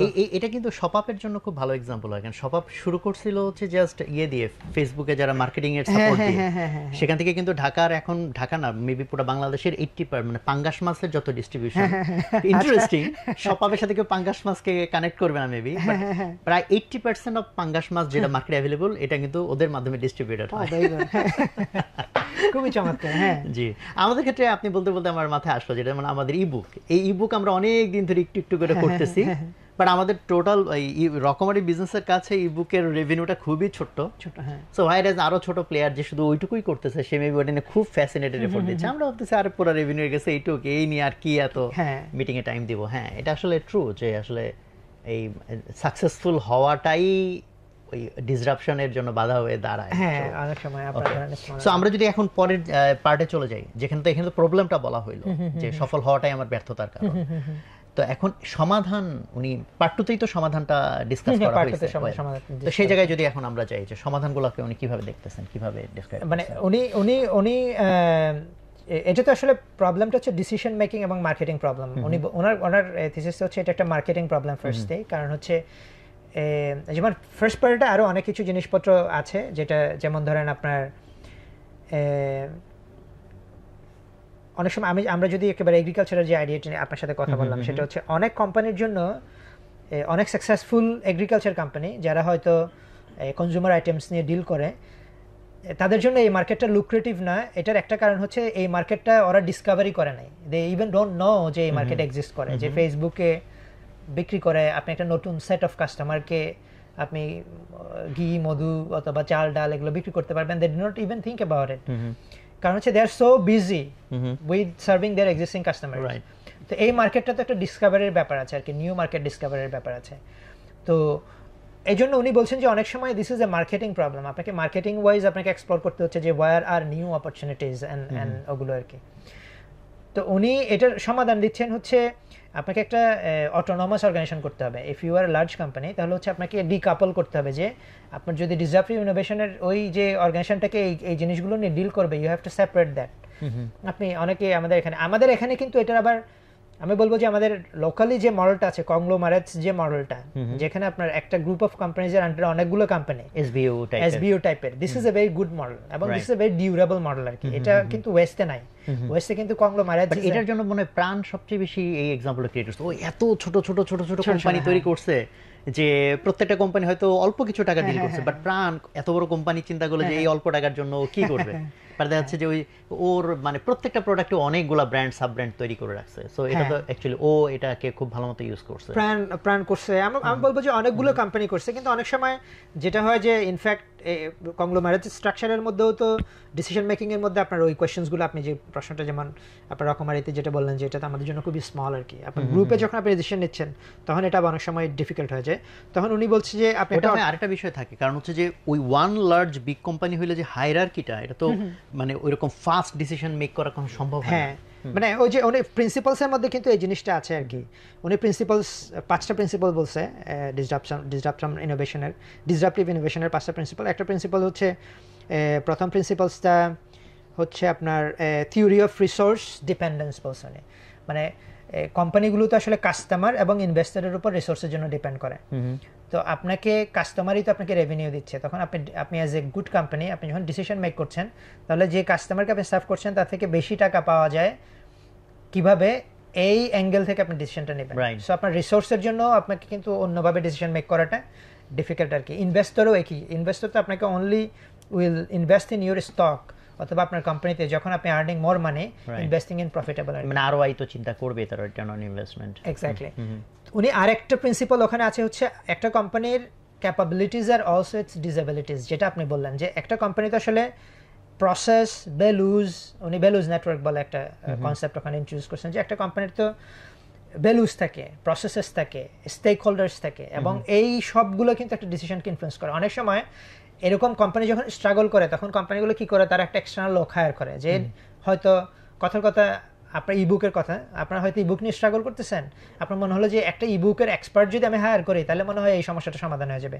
যেহেতু ওই লোক ইবুক মার্কেটটা আন্ডারস্ট্যান্ড করে, সে মার্কেট করতে পারবে ভালো, তাহলে কোম্পানির মনে হয় শুরু, কিন্তু সে এটা চেঞ্জ করতে পারবে না। তো ওনার থিসিসটা হচ্ছে changing people is very easy, কারণ if you put a person in a different environment they will behave differently. আপনি যদি ধরেন গ্রামীণ ফোন থেকে একজন লোকের রকমারিতে নিয়ে আসেন, তাহলে সে কয়েক বছর থাকলে সে বই লিখবে, কারণ রকমারি সবাই বই লিখছে, অথবা ধরেন তার গ্রোথ একটা ডিফারেন্ট লেভেলে হবে আর কি। মানে I see from that perspective যে একটা লোক আসছে এখানে হয়তো সবাই লার্নিং করছে এবং সে অনেক কিছু করে, এটা কিন্তু কালচারের কারণে। সিমিলারলি আবার ওই কালচারকে চেঞ্জ করাটাও ডিফিকাল্ট। ওই লোক আইসা এই ডিসিশন নিতে পারবে না যে আমরা কালকে থেকে 100 কোটি টাকা ইনভেস্ট করবো এই বুকে, অথবা ধরেন 10 কোটি টাকা ইনভেস্ট করবো, অথবা ধরেন আমরা 5 লাখ টাকা আর্ন করে এই বুক থেকে আমি একটা সেপারেট অর্গানাইজেশন করে 5 লাখ টাকাকে 5 কোটি টাকা বা 500 কোটি টাকার বিজনেস করার চেষ্টা করব, এই অটোনমিটা আমাকে দেন, এইটা কিন্তু সে করতে পারবে না আর কি। তো উনি এই কারণে উনি বলছে যে একটা অটোনমাস হবে।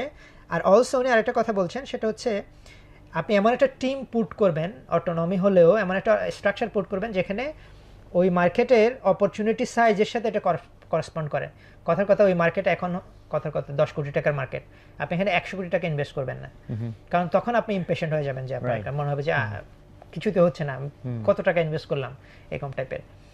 আরেকটা প্রিন্সিপাল উনি বলছেন যে সেটা হচ্ছে আপনাকে you have to be willing to fail and also আপনাকে ফেলিওর থেকে লার্নিংয়ের একটা প্রসেস থাকতে হবে, এবং আপনাকে এটা অ্যাকসেপ্ট করে নিতে হবে যে আপনার হচ্ছে এই এক্সপেরিমেন্টগুলো আপনার ফেল হতে পারে, আপনার এটা কিন্তু এগেইন অটোনমাস হওয়াটা কেন ইম্পর্টেন্ট সেটা হচ্ছে অনেক সময় লার্জ কোম্পানিতে আপনি এরকম একটা ধরেন গ্রামীণ ফোনের এক্সাম্পলটা যদি ওরা দুই একটা কমার্সে ফেল করার পরে ঠিক করলো যে commerce is not for us, হ্যাঁ, কিন্তু ওরা যদি ডেডিকেটেড ই কমার্স কোম্পানি হইতো they would have tried differently এরকম টাইপের হয়তো হতো আর কি। তো এই কারণে উনি বলছে যে আপনি ফেল করলেও আপনাকে এটা স্টমাক করার মতো একটা এই হ্যাবিট থাকতে হবে আর কি। সো মানে ওনার মেইন কথাটা হচ্ছে এই অটোনমাস অর্গানাইজেশনটাকে ইন্ডিপেন্ডেন্টলি ডিসিশন মেক করতে পারতে হবে, এটার পিএনএল আলাদা হবে, এটার হচ্ছে ম্যাট্রিক আলাদা হবে, এটাকে আপনি যেভাবে জাজ করবেন সেটা আলাদা হবে, কারণ হচ্ছে এটা যদি আপনার মেইন সিএফও জাজ করে সিএফওর মাথা খারাপ হয়ে যাবে, সে বলবে যে হাই কি আমাদের doesn't make sense. So this is the মানে কোয়াইট সিম্পল আসলে, মানে এরকম কঠিন কোনো সমাধান না আর কি, মানে সিম্পল সমাধান যে আপনার ধরেন আপনি একটা অটোনমাস অর্গানাইজেশন করবেন, ওটাকে আপনি ওই কাজে লাগাই দিবেন, ওটার সাথে আপনি অত ঝামেলা করবেন না, সো লেট দেম বি এরকম টাইপের। তো এখন ধরেন যদি এই সমাধান এত সিম্পল হয় এবং ধরেন এই বইটা তো অলরেডি 90 থেকে মার্কেটে আছে এবং এই বইয়ের লেসনগুলো মোস্ট অফ দ্য বড় কোম্পানি জানে না, সেটা হওয়ার মানে চান্স খুবই কম, তাহলে এইরকম সমাধান আসলে কি কোম্পানিগুলো অ্যাডপ্ট করতেছে না কেন? ফর এক্সাম্পল গ্রামীণ ফোন তো ডেফিনেটলি এই সমাধান জানে। আরেকটা সমাধান উনি বলছে সেটা হচ্ছে অ্যাকুইজিশন আর কি, মানে ইউ ক্যান অ্যাকোয়ার, মানে সামওয়ান যেমন মেটা যেটা করছে হোয়াটসঅ্যাপ কে কিনে ফেলছে, সবগুলোকে কিনে ফেলছে, যারা পটেনশিয়াল কম্পিটিটর হতে পারে সবাই কিনে ফেলছে, তো you can do that as well, আপনি ধরেন কম্পিটিটর গুলোকে কিনে নিয়ে আসলেন, কিনে ফেললেন আর কি। আচ্ছা, আপনি যেটা বলছিলেন স্যার। হ্যাঁ, আমি বলতেছিলাম যে মানে তাহলে এই যে সমাধান যে এরকম একটা আলাদা আমি সেটআপ করলাম এবং যেখান থেকে ডিসরাপটিভ জিনিসপত্রগুলো তৈরি হয়ে আসবে, তো বড় কোম্পানিগুলো সেটা সিম্ফনি বলেন বা গ্রামীণ ফোনের ক্ষেত্রে ই কমার্সের এক্সাম্পলটা বলেন, তাহলে ওরা এই ধরনের সমাধানে কেন গেল না? মানে এটাই তো আসলে মেইন প্যারাডক্সটা, মানে প্যারাডক্সটা হচ্ছে good management can lead to failure. না, গুড ম্যানেজমেন্ট পার্ট তো আছে, বাট ও জাস্ট বলবে আমি একটা এসবিইউ বানাইলাম, স্ট্র্যাটেজিক ছোট একটা বিজনেস ইউনিট, যেটা তুমি ডেডিকেটেডলি এটা দেখো। এখানে মনে হয় কয়েকটা জিনিস আছে যেটা উনি অ্যাড্রেস করছিলেন, সেটা হচ্ছে মানে আপনি ধরেন মানে কোন মার্কেটটা আসলে ডিসরাপ্ট হবে, অথবা ধরেন আপনার এই যে এই ফোরসাইটটা মেনটেন করা যে আমার মার্কেটটা ডিসরাপ্ট হবে, অথবা আপনি থ্রেট অ্যান্ড ফিল করা, এই জিনিসগুলোও কিন্তু আবার অলসো মানে ইন এ সেন্স আপনার এটা কিন্তু বইয়ের লিমিটেশনও, মানে ইন এ ওয়ে বইয়ের লিমিটেশন, যেমন আমরা বললাম যে স্ক্র্যাপি কোন একটা কিছু আলটিমেটলি এটাকে ক্রস করেছে, তার মানে তো যে কোনো স্ক্র্যাপি কিছুই তো আর ফ্লারিশ করবে না, মানে সেটা তো আর বোঝার বিষয়। তো সেই ক্ষেত্রে কিন্তু আপনি অলওয়েজ গুড ম্যানেজমেন্ট বলতে পারছেন না, কারণ this leadership does not have that foresight যে একটা পার্সোনাল কম্পিউটার এসে আমার মেইন ফ্রেমকে খেয়ে দিবে, সে কিন্তু এটা বুঝতে পারে না, এর মানে তো তার ওই ফোরসাইটটা নাই, তো তাহলে তাকে আপনি এক্স্যাক্টলি গুড ম্যানেজমেন্ট বলতে পারেন না। This is one of the limitations, মানে বইয়ের ক্রিটিসিজমের মধ্যে অনেকগুলো ক্রিটিসিজমের একটা ক্রিটিসিজম হচ্ছে মানে if the management really can't understand যে প্রগ্রেশন অফ দ্য মার্কেট কই যাচ্ছে মার্কেট, তাহলে কি আসলে এটা আপনি গুড ম্যানেজমেন্ট, মানে শব্দ এটা গুড ঠিক আছে, বেস্ট না, পারফেক্ট না, good management not perfect management. So ওইটা হচ্ছে একটা চ্যালেঞ্জ, হচ্ছে আপনাকে আইডেন্টিফাই করা। আমার কাছে আরেকটা জিনিস মনে হচ্ছে, জানি না বইতে এটা অ্যানালাইসিসে আছে কিনা, সেটা হলো যে আমি যেটা এসবিইউ করি, সেই এসবিইউ এর যে হেড হায়ারার্কিতে আমার এই যে বিগ অর্গানাইজেশন, ধরেন এই বিগ অর্গানাইজেশনের যে সিইও আর এর এসবিইউ এর যে সিইও, এর যে ডিসিশন মেকিং এর ক্ষমতা আর এর যে ডিসিশন মেকিং এর ক্ষমতা, বা এই হায়ারার্কিতে মেবি এখানকার যে সিইও তার অনেক নিচের একটা লেয়ারের মেবি ইকুইভ্যালেন্ট, আমি জানি না ওরা কিভাবে এটাকে করছে, সাজেশন দিছে, তখন যেটা হইতে পারে যে এরকম একটা লেয়ারে থেকে মেবি ওর নেসেসারি যে রিসোর্স দরকার, যে দরকার, মেবি সেটা তার মানে এনশিওর করাটা হয়তো ডিফিকাল্ট হয়ে যায়। মানে এখানে কেন কোম্পানিগুলো এই ডিসিশনসগুলো নেয় না, আসলে স্টিল আপনার মানে অনেক সময় আমরা ইনটিউটিভলি হয়তো ফিল করছি যে এই রাস্তা দিয়ে যাওয়া ঠিক না, কিন্তু স্টিল আমরা ওই রাস্তা দিয়ে যাই আর কি। মানে এখানে কিন্তু অনেকগুলো হিডেন চ্যালেঞ্জও আছে, যে ক্যানিবালাইজেশন ওয়ান অফ দ্য চ্যালেঞ্জ, মানে ইটস ভেরি হার্ড টু আসলে ইগনোর। আপনি ধরেন এতগুলো টাকা নষ্ট হয়ে যাবে আমার, মানে আমি যে টাকা পাচ্ছি কাস্টমারের কাছ থেকে ওই টাকা আমি পাবো না, মানে আমি আমার কারণে এটা ফিল করাটা তো ডিফিকাল্ট। আপনার যেমন ধরেন ওই যে জেনারেল কি জানি একটা সিইও আছে না, খুবই বিখ্যাত ছিলেন, কে কোনটার? Welch, Jack Welch. Jack Welch কিন্তু খুবই উনি কিন্তু খুবই, ওনার কিন্তু এখন যে ওনাকে নিয়ে যে স্টাডিজ বের হচ্ছে এখন, এগুলো ওনাকে কিন্তু পোর্ট্রে করা খুবই নেগেটিভলি, মানে ওই যে নিচের লেয়ারের সব, মানে হি ডিস্ট্রয়েড দ্য কোম্পানি, মানে হি ডিস্ট্রয়েড দ্য কোম্পানি। কিভাবে ডিস্ট্রয় করেছেন উনি হচ্ছে, হি এনশিওরড যে ওনার সময়ে কোম্পানিটা ম্যাক্সিমাম রিসোর্স মানে রিটার্ন দেয় ওনার সময়ে, কিন্তু উনি চলে যাওয়ার পরে কি হবে, সেটা সাস্টেইনেবল হবে কিনা। সে কি করছে, সে হচ্ছে অনেকগুলো ভার্টিক্যালকে সে বিক্রি করে দিছে অথবা এক্সিট করে ফেলছে, যেগুলো পরে অনেক ক্রিটিক্যাল হয়ে গেছে ওই কোম্পানির জন্য। এমন কোম্পানি মানে মানে ওর পর থেকেই সাফার করতেছে এই কোম্পানি। তো এই কারণে হচ্ছে, যেমন আপনি এখন যে সিইও আপনার কোম্পানির, ওই সিইও কে তো আপনি ওনার এখন পারফরমেন্স দিয়ে কিন্তু আপনি মেজার করবেন। কথার কথা, মানে নাম বলা ঠিক হবে না, এখন লার্জ টেলিকম কোম্পানির এখনের যে সিইও, ওনার ইন্টারেস্টটা কি? ওনার ইন্টারেস্টটা, আমার board will call me the best CEO ever for this company, এটাই তো ওনার তো পার্সোনাল একটা ইন্টারেস্ট আছে কিন্তু। এক্স্যাক্টলি। তো উনি যদি ডিসরাপটিভে ইনভেস্ট করে, ওনার বোর্ড কিন্তু বলবে না, কারণ ওনার বোর্ড তো ইমিডিয়েট রিটার্ন দেখছে। এটা বড় কোম্পানির জন্য একটু মারাত্মক একটা সমস্যা, খুবই সমস্যা। কারণ যে পেইড সিইওরা আসে, সে তো দেখবে যে ভাই আমি আমার টেনুরে আমার সে লং টার্ম জিনিসে তো তার ইনভেস্ট করে লাভ নাই। ইনসেন্টিভ অ্যালাইন করে না তো আপনার, মানে এন্টায়ার, মানে এই বইয়ের একটা ইম্পর্টেন্ট লেসন হচ্ছে, আপনি যদি গুড ডিসিশন মেক করতে চান, তাহলে আপনার ইনসেন্টিভগুলো অ্যালাইন করতে হবে। তো সেজন্য অটোনমাস। আপনি তো লার্জ কোম্পানি হন, যেমন ধরেন উদ্ভাসের ক্ষেত্রে আমি ওই যে একটু আগে বলছিলাম, আপনার জন্য ধরেন একটা কি যে ডিফিকাল্ট ডিসিশন আপনাদের জন্য, কোয়াইট ডিফিকাল্ট কিন্তু। কারণ হচ্ছে অনেকে, যেমন আমার ছোট বোন উদ্ভাসে করে, কোচিং করে, আমার যেমন আপনি ওই যে যার জন্য আপনি করছিলেন, ও করছে এরকম। আমি অনেকে, তো ও কিন্তু অনলাইনে করছে, ও আম্মু অসুস্থ তো ওখানে চলে গেছে, আমরা এখানে অফলাইনে ভর্তি করেছিলাম, তো আম্মু চলে গেছে, আবার বলে আমরা অনলাইন করে নিছি। এখন পরেরটা হয়তো সে অনলাইনেই করবে। হ্যাঁ, এখন আপনি যদি অনলি অনলাইন অফার করেন, তাহলে তো আপনি একটা সার্টেন অ্যামাউন্ট অফ মানি কিন্তু আপনি losing on that customer. Right, exactly. উদ্ভাসের জন্য কিন্তু that's a very painful decision to make. হ্যাঁ, তাই না? এক্স্যাক্টলি। আমরা অ্যাকচুয়ালি এটা নিয়ে আমাদের অনেক মিটিং হয়েছে, যার আউটকাম হিসেবে আমাদের যে উৎকর্ষ নামে আমরা আলাদা একটা ওই যে ক্যানিভালাইজেশন, মানে আমাদের এক্স্যাক্টলি সেম কথা হয়েছে, যে কারণ আমি এখানে ফিজিক্যাল একটা কোর্স ফি হয়তো 20,000 টাকা, সেখানে অনলাইনে একটা জিনিস হয়তো মাত্র 3,000 টাকা। সো এখন একটা 3,000 টাকার কোর্সের কারণে যদি আমি 20,000 টাকার কাস্টমার হারাই, এখন আবার আমি যদি না করি, কেউ না কেউ করবে এবং ও আমাকে খেয়ে দেবে। সো এই জন্য এখন দুইটা ভার্টিক্যালে গেছে, একটা আমরা আলাদা একটা ব্র্যান্ড করা, যে যদি অন্য কেউ খায়, মানে আমি আমার নিজের কম্পিটিটর হই, অন্য কেউ না হোক। আর নাম্বার 2, আমাদের আরেকটা মডেল পরে কাজ করেছে, কম্বো দ্যাট ইজ হচ্ছে, হ্যাঁ, যে ফিজিক্যাল, কারণ হচ্ছে যে এক্সামটা এখন পর্যন্ত অনলাইনে নিয়ে ওটার কোনো ফ্রুটফুল রেজাল্ট পাওয়া যাচ্ছে না, দ্যাটস ওয়াই ফিজিক্যালি এক্সাম। এবং হচ্ছে মানে হ্যাঁ, ইউ আর ট্রু, মানে very right in that sense, যে এইটার দিকে আমরা নজর না রাখতাম, তাহলে কিন্তু অ্যাকচুয়ালি ধরেন করোনার সময় যেমন আমরা তখনও আমাদের ফুল টাইম স্টাফ প্রায় 1,600 না কত যেন, এরকম অ্যারাউন্ড 2,000। ফলে আমরা তো মানে এমন একটা অবস্থা যে অক্টোবর নাগাদ আমাদের সমস্ত টাকা শেষ হয়ে আমরা আবার ফতুর হয়ে যেতে পারতাম। তো অনলাইনটা পরে হচ্ছে ঘুরে দাঁড়ায়। সো এই ক্ষেত্রে আমাদের কাছে মনে হয়েছে যে আমাদের টিম খুব ইয়াং হওয়ার কারণে আমাদের এই ইয়েটা ভালো, অ্যাডাপ্টেবিলিটি ভালো, মানে সিচুয়েশন চেঞ্জ হয়েছে, আমরা কত ফাস্ট আমরা রিয়্যাক্ট করতে পারি অ্যান্ড কত ফাস্ট আমরা ডিসিশন নিয়ে সেটাকে রোল আউট করতে পারি টু অ্যাডজাস্ট। বিকজ ও ক্ষেত্রে যদি আমি মনে করি আমার স্ট্যাটাস কো যে আমি এটা করতেছি এইটাই, এটা তো আসলে এটা দিয়ে অনেক ক্ষেত্রে আমি থ্রেটেন্ড হয়ে যাব, বাকিরা আমাকে খেয়ে ফেলতে পারে। হ্যাঁ, মানে আরেকটা যেটা হয় যে একটা আমি বলবো যে দিস আর আমার হাইপোথেসিস, সেটা হচ্ছে অনেক সময় আপনি এসবিইউতে যেটা হয় যে একটা এসবিইউ তো পোটেনশিয়াল, যা আপনি যদি তাকে মেইন অর্গানাইজেশনের মধ্যে রাখেন, তাহলে তার পোটেনশিয়ালটা ফ্লারিশ হতে পারে না আর কি। অনেক সময় আপনি কথা মানে আমি জানি না এটা, কিন্তু আমি আন্দাজ করছি আপনাদের একটা ট্যাক্স শপ আছে। হ্যাঁ, টেক শপ। এটা কি ইন্ডিপেন্ডেন্টলি অপারেট করে নাকি আপনাদের গ্রুপের মধ্যে থেকে অপারেট করে? এটা ইন্ডিপেন্ডেন্ট, এটা একটু এখন মিক্সড অবস্থায় আছে, মানে এখন হ্যাঁ, নট দ্যাট মাচ ইন্ডিপেন্ডেন্ট। কিন্তু আপনার ট্যাক্স শপের বিজনেস কিন্তু লার্জ না কিন্তু, তাই না? ছোট বিজনেস। কিন্তু মানে আমার ইনটিউটিভ ধারণা হচ্ছে tax shop could have become বাংলাদেশের এরকম, আমার কাছে মনে হয় গ্লোবাল এক্সাম্পল আছে যেখানে আপনার এই যে হার্ডওয়্যারের জিনিসপত্র বিক্রি করে, এরকম এক্সাম্পল আছে যারা প্রিটি লার্জ, মানে বিলিয়নস অফ ডলার্স কোম্পানি আর কি, মানে রেভিনিউ করে এরকম কোম্পানি।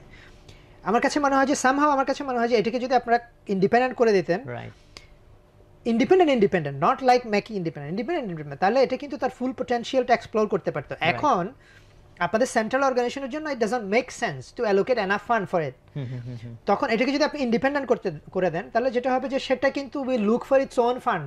যদি গ্রোথের নিড হয়, সে দেখলো যে না এই কোয়ার্টারে আমি 100 কোটি টাকার বিজনেস করলাম, ওয়াও নেক্সট কোয়ার্টার আমি 200 করতে পারবো, তা আমার যদি এই রিসোর্সেস হয় তাহলে কিন্তু সে আপনাকে একটা কেস প্রেজেন্ট করতে পারবে, ওই ম্যানেজমেন্ট, যে আপনাকে একটা কেস প্রেজেন্ট করতে, this is my trajectory of growth, এই ফান্ড যদি আপনি আমাকে অ্যালোকেট করেন তাহলে we can grow this much. আপনি যদি অ্যালোকেট না করতে পারেন তাহলে let us seek fund from someone else, external bank থেকে নেই, অন্য জায়গা থেকে নেই।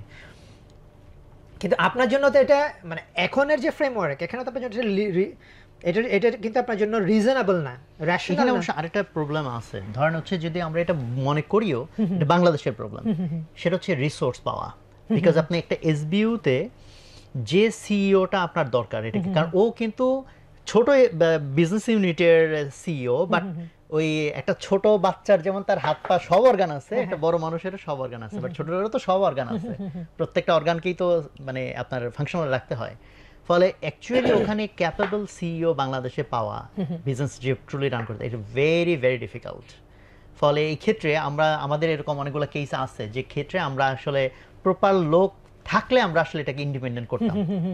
থাকলে বলতে হ্যাঁ এটা আমাদের ফেলিওর বলতে পারেন, কেন আমরা ওরকম লোক খুঁজে বের করতে পারলাম না। হ্যাঁ মানে এখানে মনে হয় সাইকোলজিক্যাল চ্যালেঞ্জটা আমার কাছে মনে হয়, কারণ মানে উনি কিন্তু এটা সমাধান দিচ্ছেন, যে আপনি অটোনোমাস যে অর্গানাইজেশনটা করবেন, এটা কিন্তু আপনি লার্জ অর্গানাইজেশন করবেন না, এটাকে আপনি করেসপন্ডিং টু দ্য মার্কেট করবেন।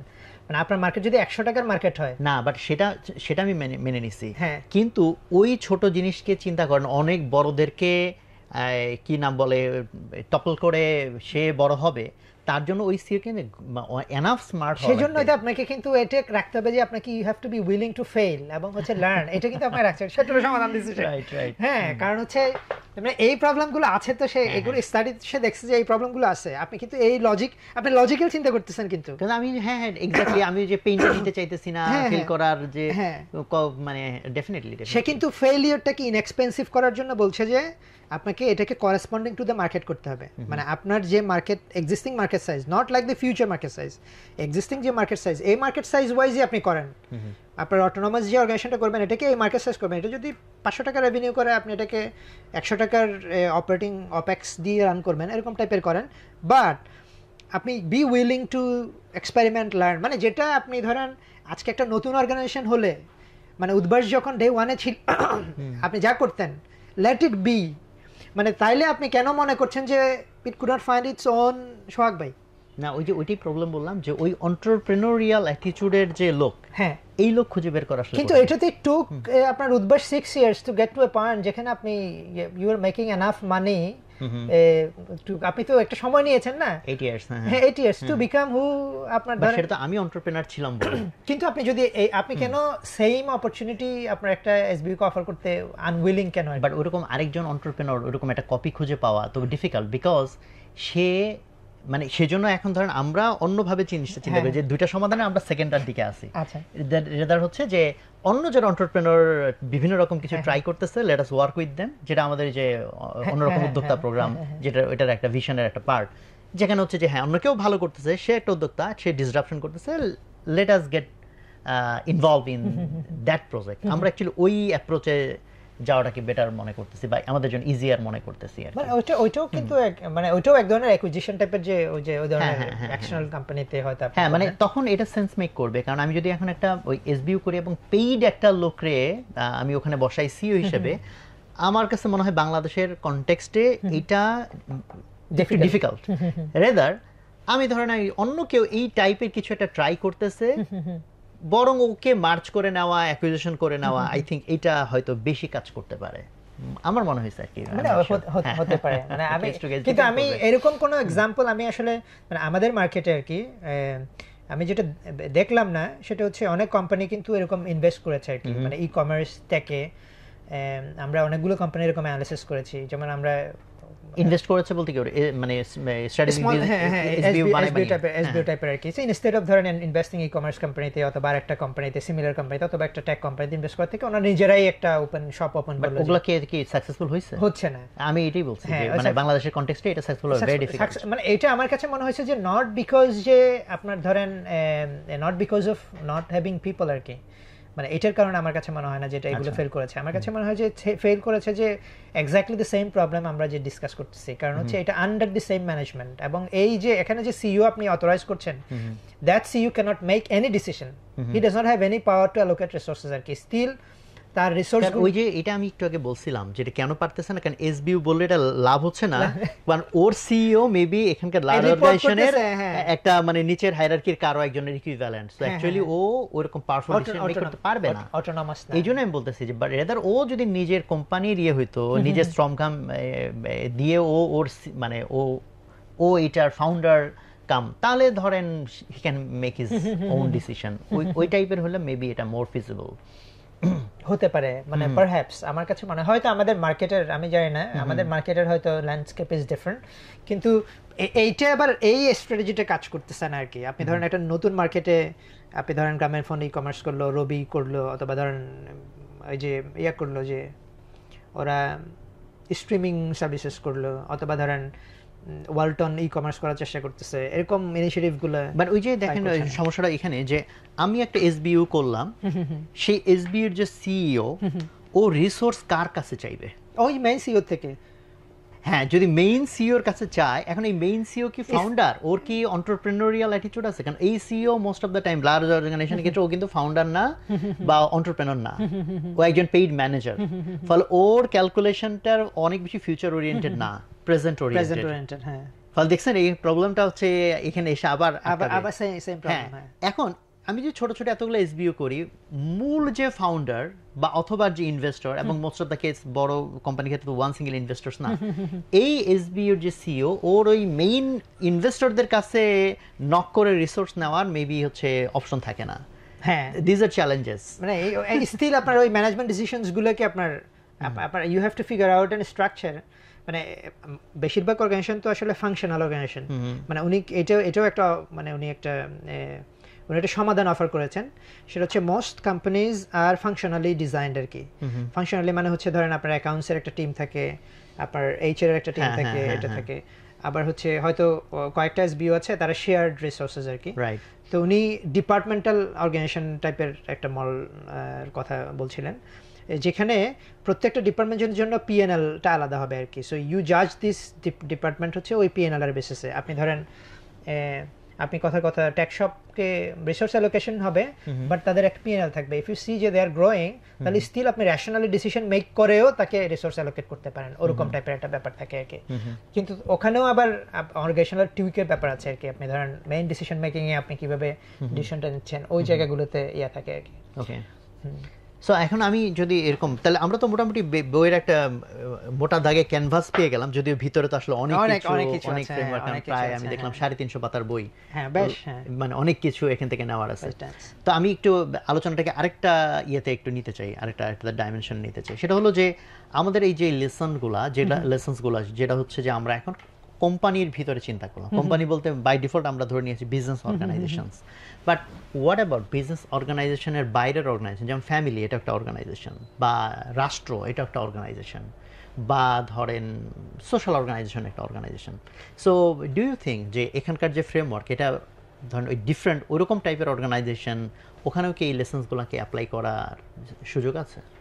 হ্যাঁ, আমার কাছে মনে হয় ডেফিনেটলি। এবং উনি কিছু এক্সপেরিমেন্ট, যেমন আমাদের জন্য যখন আমি এটা নিয়ে পড়াশোনা করতেছিলাম, তো ঘাটতে ঘাটতে আমি পাইলাম হচ্ছে উনি নিউজে আর কি, মিডিয়াতে এই ফ্রেমওয়ার্কটা কীভাবে ইউজ করা যায় এটা নিয়ে একটা সিরিজ করলেন হচ্ছে নেইমান জার্নালিজম ল্যাব নামে একটা হার্ভার্ডে জার্নালিজম ল্যাব আছে আর কি।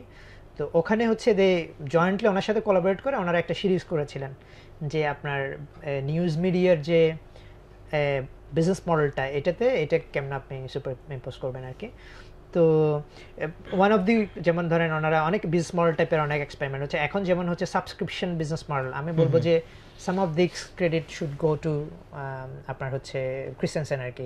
এই ডিসকাশনগুলো ওনার ওই নেমেন ল্যাবের যে ইয়ার থেকে আসছে, যে ধরেন নতুন কাস্টমারকে সার্ভ করার জন্য আপনি মিডিয়া করলেন। যেমন আমরাও কিছু কিছু জিনিস ইউজ করেছি, যে আমরা চিন্তা করলাম যে আমাদের এখানে বেশিরভাগ বিজনেস আউটলেটগুলো যেটা করে সেটা হচ্ছে ওরা পলিটিক্যাল লেন্স দিয়ে বিজনেসকে অ্যানালাইসিস করে। আমরা হচ্ছে বিজনেসের লেন্স দিয়ে বিজনেসকে অ্যানালাইসিস করবো, আমরা পলিটিক্যাল জায়গায় যাব না, ওই নিউজে যাব না। So there is an audience যারা এটা নিয়ে ইন্টারেস্টেড বাংলাদেশের মার্কেটে, এই মার্কেটে কেউ সার্ভ করে নাই। আমরা দেখলাম যে this is not only relevant for start up গ্রুপের জন্য বাট অলসো আদার সেগমেন্টের জন্য কিন্তু এটা আর কি। তো আপনি ফ্রেমওয়ার্কটা ইউজ করে আপনি নতুন ইউজার গ্রুপ, নতুন মার্কেট, এই টাইপের ইন্টেনশন থেকে দেখতে পান আর কি। যদি ব্রডলি আপনি অন্য জায়গায়ও আপনি দেখেন, গভর্নমেন্টের ক্ষেত্রে তো এটা আসলে অনেক, আমার বলবো যে এটা খুবই রেলেভেন্ট একটা ফ্রেমওয়ার্ক আর কি। যে আমি অবশ্য যাই নাই কালকে, স্টার্ট আপ বাংলাদেশের একটা ইভেন্টুয়ালি ইনভেস্টমেন্ট ওনারা করবে কি করবে না এরকম টাইপের, মানে ওনাদের একটা রিসার্চ নিয়ে মনে হয় ওনারা ফাইন্ডিংস প্রেজেন্টেশন করতো। আমি রিসার্চটার একটা ড্রাফট আমি দেখেছি, গোচর করে নাই। ওখানেও কিন্তু ওনারা এই ডিসিশনগুলো যখন মেক করছে তখন দে ক্যান থিঙ্ক অ্যাবাউট যে হোয়াটস দি, মানে এই ফ্রেমওয়ার্কের একটা তো লেসন হচ্ছে আপনি ইনটিউটিভলি যেটা চিন্তা করছেন, অথবা আপনি খালি চোখে যেটা চিন্তা করছেন, যে মডেলটা আপনার কাছে মনে হচ্ছে যে বেস্ট সুটেড, মানে যেটাই হয়তো স্ট্যান্ডার্ড মডেল, এই মডেল কুড বি ফল্টি। এটা তো একটা লেসন যে আমি যে অপারেটিং প্রিন্সিপাল অপারেট করতেছি এটাকে কোয়েশ্চেন করাটা তো একটা লেসন হচ্ছে, যে কোর লেসন হচ্ছে এটা আর কি।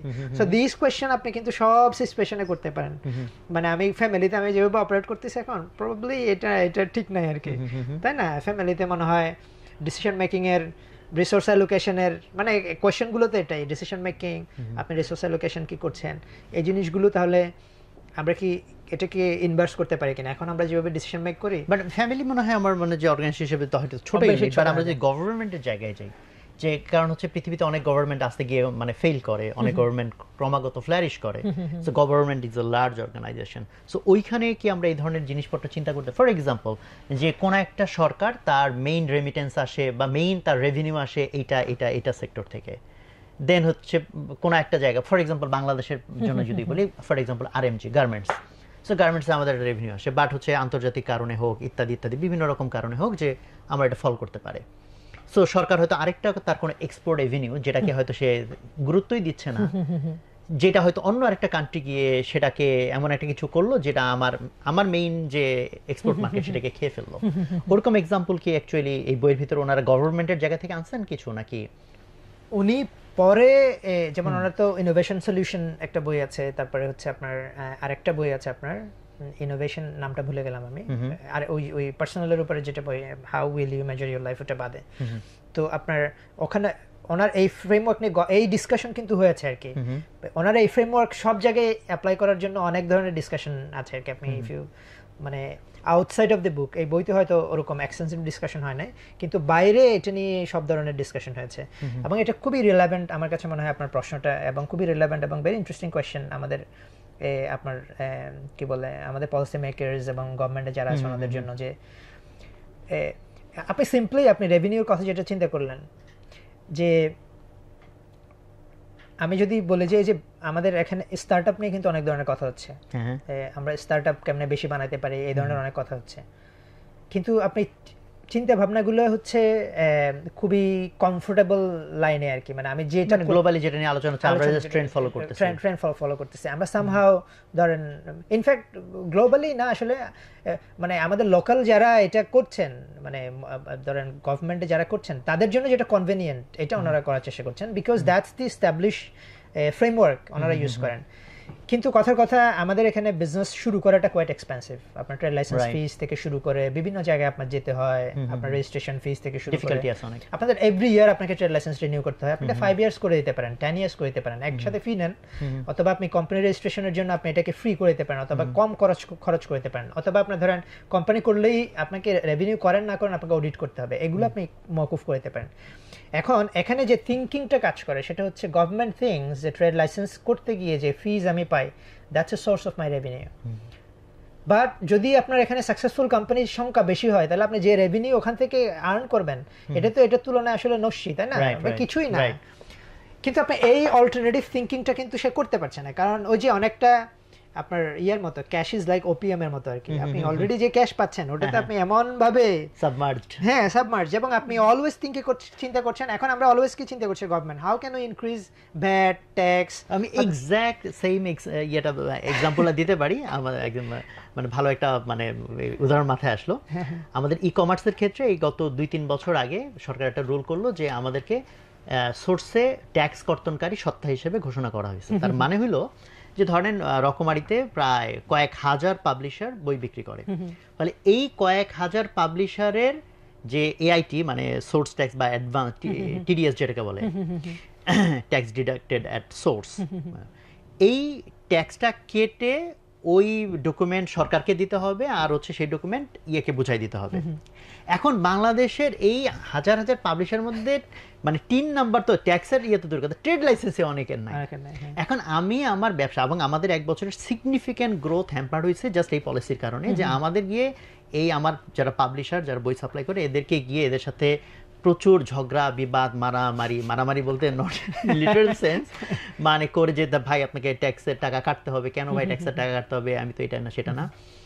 এবং তার চেয়েও যেটা সমস্যা সেটা হচ্ছে যে ট্যাক্সের যে রেট 3%, 5%, 7%, তিনটার 3 রকম স্ল্যাবে, এবং আমরা হিসেব করে দেখাইছি যে 3% যদি আমি এআইটি কাটি মানে অ্যাডভান্স ট্যাক্স কাটি সরকার পলিসি অনুসারে, এটা হলো অনেক ক্ষেত্রে প্রায় 20% নেট প্রফিটের ইকুইভ্যালেন্ট, এবং 7%টা হচ্ছে প্রায় 36% না কত যেন রকম, মানে ইনসেন এত পার্সেন্ট প্রফিটের ইকুইভ্যালেন্ট। মানে যে আপনি 7% অ্যাডভান্স ট্যাক্স দিচ্ছেন টোটাল রেভিনিউর, মানে হলো আপনি যদি 36% নেট প্রফিট করেন তাহলে ওই নেট প্রফিট পুরাটা চলে যাবে শুধু এই ট্যাক্সের টাকা দিতে, তার মানে আপনাকে 36%-এর বেশি প্রফিট করা লাগবে।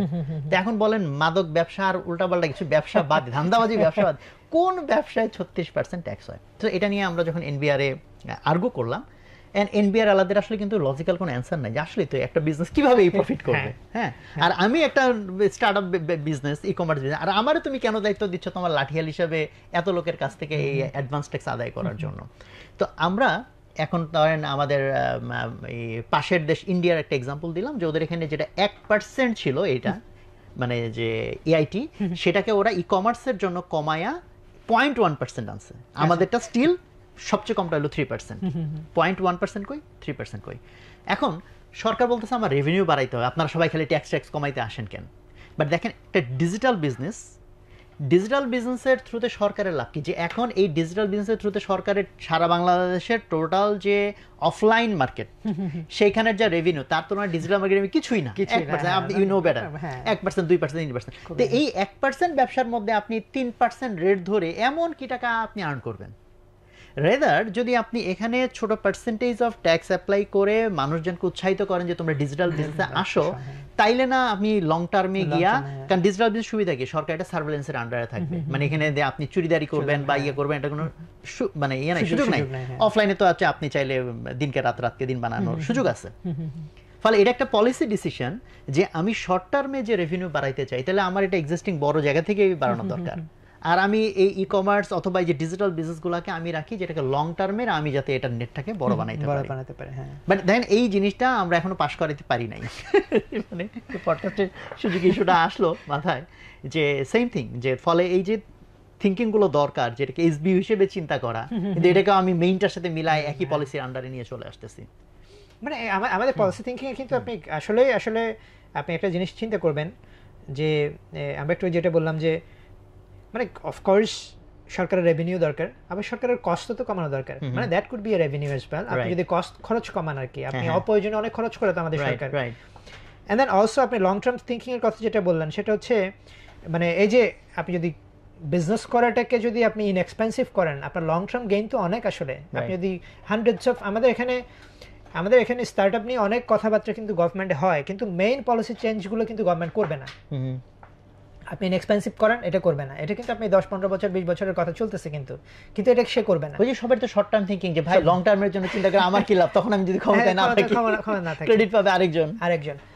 আপনার হচ্ছে কিন্তু আপনার যেটা ইন্টারেস্টিং সেটা হচ্ছে আপনি যদি এই লাইনে চিন্তা করেন তাহলে কিন্তু আপনার অনেক প্রবলেম কিন্তু আপনার সলভ হয়ে যায় আর কি। আরেকটা জিনিস হচ্ছে আমাদের মতো দেশে পার্টিকুলারলি আপনার ধরেন এই যে ডেভেলপিং কান্ট্রিজগুলোতে আমাদের পলিসিগুলো কিন্তু অনেক কমপ্লেক্স। আমাদের পলিসি মেকাররা সামহাও অপারেট ফ্রম আপনার জন্য লো ট্রাস্ট একটা জায়গা থেকে অপারেট করে, যে এভরিবডি ইজ লাইক চুরি করার জন্য ব্যস্ত আছে, মানে এখানে যারা আছেন সবাই মনে হয় সামহাও চুরি করবেন এবং আমাকে ওনাদের ঠেকাইতে হবে। সমস্যাটা হচ্ছে চুরি যে করে তাকে ঠেকানো সম্ভব না, ওকে আপনি ঠেকাইতে পারবেন না। এই যে ঠেকানোর ধান্দায় পড়ে ওনারা যেটা করছেন সেটা হচ্ছে এভরি পলিসি আপনি দেখবেন, সেটা হচ্ছে পাসপোর্ট করা থেকে শুরু করে বার্থ সার্টিফিকেট করা থেকে শুরু করে আপনার ধরেন একেবারে ক্রিটিক্যাল ইনভেস্টমেন্ট ডিসিশনের থেকে শুরু করে সবকিছু দেখবেন যে হিউজলি কমপ্লেক্স। এটা নিয়ে একটা স্টাডি আছে যে আপনার কমপ্লেক্স পলিসি রেজিমের কারণে কি হয়। কমপ্লেক্স পলিসি রেজিমের কারণে আপনি পলিসিটা ইমপ্লিমেন্ট করতে পারবেন না, কারণ হচ্ছে আপনি যখন কমপ্লেক্স করবেন। ক্ষেত্রে তো এটা সত্যি যে পলিসি ইমপ্লিমেন্ট তারা চায় না। তো ধরেন যদি হয় যে আপনি এই পলিসি মানতে পারবেন না, তাহলে কি আপনি নেগোশিয়েশনে আসবেন? হ্যাঁ, অনেক সময় হ্যাঁ হয়তো এটা স্ট্যান্ডার্ড প্রসিজার, কিন্তু আপনি যদি চিন্তা করেন, কারণ হচ্ছে ওটার জন্য আসলে আপনি যদি ওইটা ইমপ্লিমেন্ট করছেন আপনার খরচ হবে অনেক, আপনাকে অনেকগুলা লোককে লাগবে যে এটাকে মনিটর করার জন্য, আপনি করতে পারবেন না। আর যে এটাকে ফলো করতে যাবে তারও জানটা বের হয়ে যাবে, সেও এটা ফলো করতে যাবে না। তো এটা খুবই ইনএফিশিয়েন্ট আর কি। এবং ইকোনমিক পলিসি রিসার্চার যারা, ওরা রিসার্চ করে বের করছে যে যেসব কান্ট্রিতে এরকম আপনার কমপ্লেক্স পলিসি রিজিম, ওখানে করাপশন বেশি এবং এই পলিসিগুলো ইমপ্লিমেন্টেশন নাই, এবং এগুলো এখানে হচ্ছে ওই যে ডেভেলপমেন্ট প্রগ্রেস এগুলো খুবই স্লো হয় আর কি। এটা খুবই মানে ইনএভিটেবল, কারণ হচ্ছে এই জটিল পলিসি বানানোই হয়েছে যে এই পলিসি জাতিকে মানতে না পারে।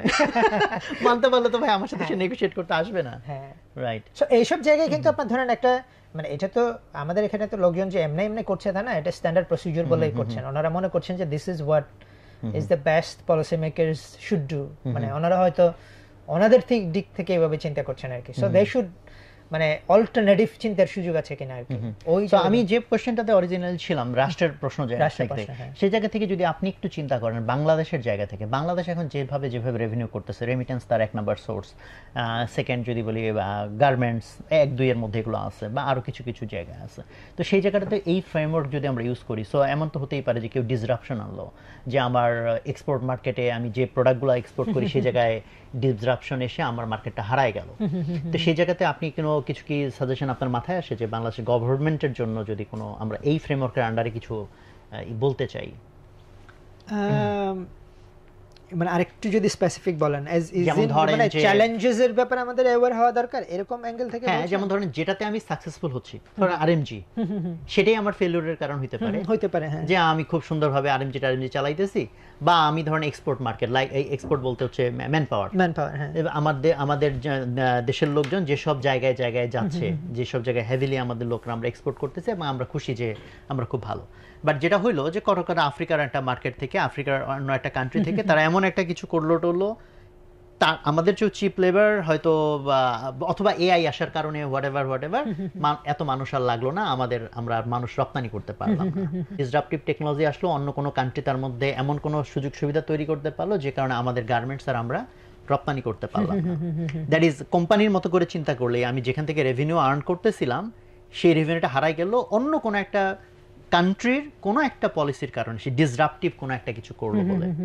তো সেই জায়গা থেকে যদি চিন্তা করি যে বাংলাদেশের এখন ওরকম কনসার্ন হওয়ার মতো কোনো জায়গা আপনি মনে করেন কিনা, যে এগুলো কনসার্ন হওয়ার জায়গা, যেটাতে আমাদের ডিসরাপটিভ এসবিইউ মানে কান্ট্রির ভিতরে এসবিইউ তৈরি করা দরকার? হ্যাঁ, মানে আপনি তো অলরেডি অনেকগুলো মেনশন করেছেন আর কি। আরএমজি তো আসলে মানে it's a questionable industry of course. আপনার ধরেন all the owners are very rich and all the employees are very poor. মানে দিস ইজ লাইক, মানে এটা দুনিয়াতে এরকম কোন ইন্ডাস্ট্রি আছে আমার মনে হয় না আর কি, মানে এরকম আর কি। হয়তো ইন্ডাস্ট্রিয়াল রেভলিউশনের সময় হয়েছিল, যে শুরুর সময় একেবারে শুরুতে, বাট এরপরে হয়তো না আর কি। বাট এটা আমাদের অবশ্যই অফকোর্স এটা আমাদের জন্য খুবই ইম্পর্টেন্ট ইন্ডাস্ট্রি, আমাদের ফরেন কারেন্সি আর্ন করতেছে, all this are good. But এটা তো মানে এআই আসছে, অটোমেশন হচ্ছে, হয়তো আমরা এগুলো অ্যাডপ্ট করে ফেলবো, অ্যাডপ্ট করে হয়তো আমাদের RMG will get to somewhere, কিন্তু স্টিল দ্যাটস রিস্ক। আর ধরেন ম্যান পাওয়ার, আমরা যেমন কিছুদিন আগে আমরা একটা এই মাইগ্রেন্ট ওয়ার্কার নিয়ে কাজ করে এরকম টেকনোলজি প্রোডাক্ট বানাইছে, এরকম কোম্পানি ফিচার করছে। ওনার সাথে কথা হচ্ছিল যে গ্লোবালি তো এখন রাইট উইং পলিটিক্স এবং ইমিগ্রেশন, অ্যান্টি ইমিগ্রেশন সেন্টিমেন্ট হচ্ছে আর কি। হয়তো next decade will be very difficult, যে মাইগ্রেন্ট ওয়ার্কারদের জন্য will be difficult. Could be ডিফারেন্টও হতে পারে, কারণ ইউরোপে ডিপপুলেশন হচ্ছে, আপনার অনেক লোকজন লাগবে। কিন্তু ব্রডলি আমার কাছে মনে হয় যে মানে এই ফ্রেমওয়ার্ক থেকে যে গভর্নমেন্ট যে লেসনটা নিতে পারে সেটা হচ্ছে, এই ফ্রেমওয়ার্ক তো আসলে সর্ট অফ মানে এ লিটল বিট এটা ইনহেরেন্ট লেসন হচ্ছে কাম আউট অফ দি আপনি যে কমফোর্টেবল একটা জোনের মধ্যে আছেন, মানে ইউ ফিল লাইক আপনি মুভিং রাইট ডিরেকশনে, আপনি ধরেন আরএমজিতে অনেক ইনভেস্টমেন্ট আনবেন, আপনি রেমিটেন্সের অনেক কিছু করবেন, আপনি নতুন নতুন দেশের সাথে চুক্তি করছেন, মানে দিজ আর এস্টাবলিশ এবং কমফোর্টেবল জায়গা আর কি। আমরা government should also think a little radically in a way যে ক্যান উই থিঙ্ক অ্যাবাউট অন্য কিছু, কুড বি আপনার ধরেন যদি ম্যান পাওয়ারও হয় তাহলে হচ্ছে আমরা হয়তো মোর এডুকেটেড মোর হাই স্কিলড লোকজনকে আমরা করতে পারি কিনা, হুইচ ইজ লাইক কমন সবাই বলছে। আমি আবার এটা শুনে একটা নতুন কথা মনে পড়লো, সেদিন একটা ডিসকাশনে আমি মজা করে বলছি যে এই যে এআই টাই চলে আসছে, তো এআই এর কারণে তো প্রচুর জব টপ চলে যাবে, তাহলে আমরা কোথায় নিজেকে আপস্কিল করব, কোন কোন দক্ষতা আমি বাড়াইলে তাহলে রাষ্ট্র একটু নিরাপদ হবে। আমি বললাম যে আমরা যদি আরো ডাউন স্কিল করি, কারণ হচ্ছে মজা করে যদি বলছি, বাট এটা সাম ট্রুথ আর দেয়ার। কারণ দেখেন যে এআই এখন এসে মানুষের কগনিটিভ যে জায়গা, তার চিন্তার জায়গা, তার কল্পনার জায়গা, এটা তো এমন ভাবে খেয়ে ফেলতেছে দেখেন অলমোস্ট মানে এটা আনবিলিভেবল। হ্যাঁ, রেদার যারা একেবারে ধরেন একদম ওই যে জব করে লাইক মানে ধরেন এই যে কার্পেন্টার, হ্যাঁ হ্যাঁ হ্যাঁ হ্যাঁ হ্যাঁ মানে একদম যেগুলোকে আমরা খুবই ছোট স্কিল মনে করি, বরং তাদের জব অন্তত আমাদের চেয়ে মানে যারা উচ্চতর কাজ করে তার চেয়ে হয়তো বেশি দিন টিকে থাকবে, হয়তো ওটাও ইভেন্চুয়ালি চলে যাবে।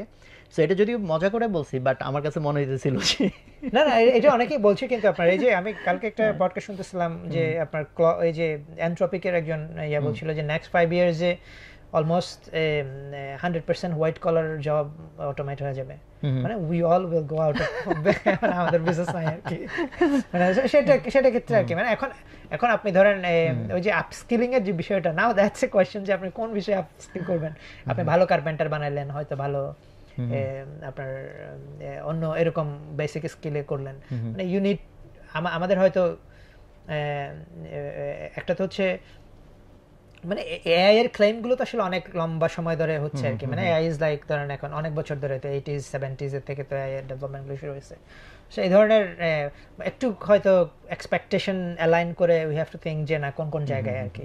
But at the same time আমার কাছে মনে হয় যে যেমন আমাদের এখানে ইটস অলসো ইনোভেটর্স ডিলেমার মতো, আমাদের কিন্তু ওই যে লেদার নিয়ে অনেক কথাবার্তা হয়, লেদার এজ অ্যান ইন্ডাস্ট্রি, আমাদের লেদারে কম্পিটিটিভ অ্যাডভান্টেজ আছে, লেদারে আমাদের অনেক ধরনের বেনিফিট আছে, কিন্তু লেদার এখনো কোথাও যাচ্ছে না। অনেক বছর ধরে কিন্তু লেদার নিয়ে কাজ করছে আর কি, প্রতি বছরই একটা অ্যাম্বিশন থাকে যে আমরা নেক্সট ইয়ার থেকে লেদার আমাদের হবে হচ্ছে 2 নাম্বার, আরএমজির পরে হচ্ছে আমাদের লেদার হবে will be the second largest industry. ওটা কিন্তু হয়ে ওঠে নাই আর কি। তো আমার কাছে মনে হয় দ্যাটস অলসো পার্টলি যে পলিসি ফেলিয়ার। আপনি ধরেন অনেকটা ইনোভেটর্স ডিলেমা আপনি ডিরেক্টলি কানেক্ট করতে পারেন আর কি এক্সাম্পলের সাথে, it's not working because some other industries are working আর কি, ওই কারণে এবং ওই পলিসির স্ট্যান্ডার্ড থেকে হয়তো আমরা চিন্তা করতেছি। অ্যান্ড সিমিলারলি আপনার হচ্ছে মানে ওইটাই আসলে কারণ হচ্ছে সরকার তখন যে আরএমজি মানে যে কোনো একটা ইস্যু হলে যে আরএমজির লোকজন কি মনে করবে এটাকে যত আমরা প্রাধান্য দেই, আমি তো অন্য ইন্ডাস্ট্রিগুলোকে সেটা দিচ্ছি না ওরকম টাইপের আর কি। এরকম আপনি হয়তো আমাদের কম্পিটিটিভ অ্যাডভান্টেজ আছে, এরকম টাইপের অনেকগুলো জায়গা আছে যেখানে আমরা হয়তো ইনভেস্ট করতে পারি, but in order to do that আমাদেরকে ডিকাপল করতে হবে আর কি ওই জায়গাগুলো। হয়তো আমি লেদারকে আপনি এখন যেভাবে ম্যানেজ করতেছেন, যেভাবে রিসোর্স অ্যালোকেট হচ্ছে, যেভাবে পলিসি ডিসিশন হচ্ছে, ওই পলিসি ডিসিশনগুলোকে আপনার হয়তো আপনার করতে হবে যে কি বলে ডিকাপল করতে হবে যে এক্সিস্টিং পলিসি থিঙ্কিং এর থেকে। আমার মনে হয় Singapore is a very good example আর কি। আমি সিঙ্গাপুরের ব্যুরোক্রেসি ইজ লাইক মানে বলা হয় যে one of the most competent bureaucracy in the world আর কি, এবং ইনফ্যাক্ট প্রাইভেট সেক্টর থেকে সিঙ্গাপুরের ব্যুরোক্রেসি অনেক বেশি স্কিলড এবং আর কি। আমি কয়দিন আগে ওই যে একটা ওদের হচ্ছে একটা ম্যাগাজিন বের হয় কমপ্লেক্সিটির উপরে আর কি সিঙ্গাপুরের, তো কমপ্লেক্সিটি ওটা পড়তেছিলাম আর কি। মানে ইটস লাইক মানে খুবই হাই লেভেলের থিঙ্কিং আর কি। ধরেন আপনার ইন্টারকানেক্টেড ডিপার্টমেন্ট কীভাবে কোঅর্ডিনেট করে, কীভাবে ইনোভেট করে, এই জিনিসগুলো আর কি। আমার কাছে মনে হয় যে ইম্পর্টেন্ট জায়গাটা ওখানে যে আমাদের ব্যুরোক্রেসিতে যে লাইনের থিঙ্কিং এবং ডিসিশন মেকিং হয়, যে ডিসিশন মেকিং হচ্ছে আমাদের কারেন্ট রেজাল্ট প্রডিউস করতেছে, লেসনটা হচ্ছে তো can we create something on the side যেটা will thinking opposite of that, inverse আর কি, মানে রাইট ডিসিশনের ইনভার্স চিন্তা করবে। কথা এখন হচ্ছে আমাদের বিডাতে যে চিন্তা ভাবনা হচ্ছে এটার উল্টাটা চিন্তা করবে। বিডাতে এখন যে সেক্টরগুলোকে প্রায়োরিটি দেওয়া হচ্ছে এটার উল্টা সেক্টরগুলোকে প্রায়োরিটি দেখবে। বিডা এখন প্রায়োরিটি দিচ্ছে একটা কথা যেমন একটা রিপোর্ট আপনি দেখেছেন কিনা যে লোকাল ইনভেস্টমেন্ট মোর এমপ্লয়মেন্ট ক্রিয়েট করে ইন্টারন্যাশনাল থেকে, কিন্তু ইন্টারন্যাশনালের জন্য ফ্যানফেয়ার অনেক, লোকাল ইনভেস্টমেন্টকে এনকারেজ করার জন্য অত ফ্যান নাই, অত ইয়া নাই আর কি। এটা নিয়ে অনেক রিপোর্ট হয়েছে আর কি বিডা সামিটের পরে। তো can you think about that?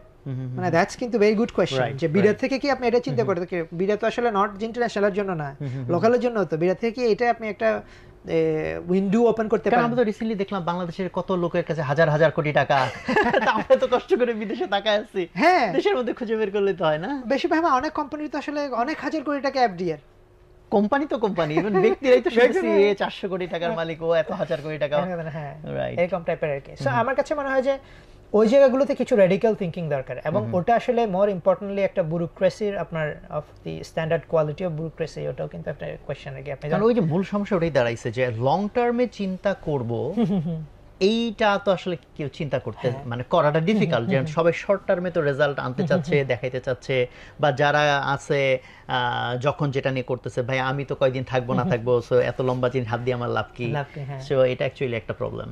হ্যাঁ, মানে যেমন সিঙ্গাপুরের কথা জানেন, সিঙ্গাপুর কিন্তু আমি মানে এটা হয়তো আপনি জানেন হয়তো খুবই ওয়েল এস্টাবলিশড যে ওরা অয়েল এক্সপোর্ট করে। ওরা কিন্তু ওদের অয়েল, ওরা তো কিছু অয়েল কই পাবে ওরা, তাই না? ওরা কি করে অয়েল ইম্পোর্ট করে, ওটা পরিশোধন করে তারপরে এক্সপোর্ট করে। মানে এটা তো খুবই ইন্টারেস্টিং আইডিয়া যে না আমার কিছু নাই, আমি আই উইল ডু দিস। হ্যাঁ, সিঙ্গাপুর তো ছোট্ট একটা দেশ, ওদের তো আসলে কিছু মানে অয়েল টয়েল তো কই পাবে, এরকম আর কি। তো তারা they do a lot of interesting things যেগুলো আসলে আপনার খুবই খুবই ইন্টারেস্টিং আর কি। আপনার ওই যে সিঙ্গাপুরের যে ফাউন্ডার লিকুয়ান হচ্ছে first world to third world, আমার কাছে মনে হয় যে this is a very interesting আপনার বই আর কি, আমাদের পলিসি মেকাররা অথবা ইনফ্যাক্ট এনিবডির জন্য খুবই খুবই চমৎকার বই। যে ওরকম আসলে আপনার যদি ওরকম লিডার হয় আর কি, মানে উনি জাপানে গেছে, জাপানে গিয়ে উনি দেখছে যে জাপানিজ লোকজন, ওখানে হচ্ছে একটা মেজর ভূমিকম্প হয়েছে আর কি। তো জাপানিজ লোকজন এত ডিসিপ্লিন এবং এত এত আপনার ধরেন কোঅপারেটিভ, এত সাপোর্টিভ টু ইচ আদার, মানে উনি গিয়ে খেয়ে গেছে আর কি। কারণ হচ্ছে ওনাদেরকে তো ওই যে মালয়েশিয়া থেকে বাইর করে দেওয়ার একটা এসোটারিক স্টোরি, আমি স্টোরিটা কারেক্টলি জানি না, যে ওনারা খুবই লেজি টাইপের, জন্য বাইর করে দিচ্ছে, এরকম টাইপের একটা স্টোরি আছে। তো উনি এটা দেখার পরে উনি বললো যে আমি এই কালচারাল জিনিসটা how can I take this to Singapore, আমি কেমনে আমাদের সিঙ্গাপুরকে আমি এরকম কালচারালি বানাবো যে যেখানে এভরিবডি ইজ কোঅপারেটিভ, সবাই অনেক লাইন ডিসিপ্লিন মেনটেন করে, ভূমিকম্প সবাই মরে যাচ্ছে কিন্তু হুড়োহুড়ি নাই, এরকম টাইপের।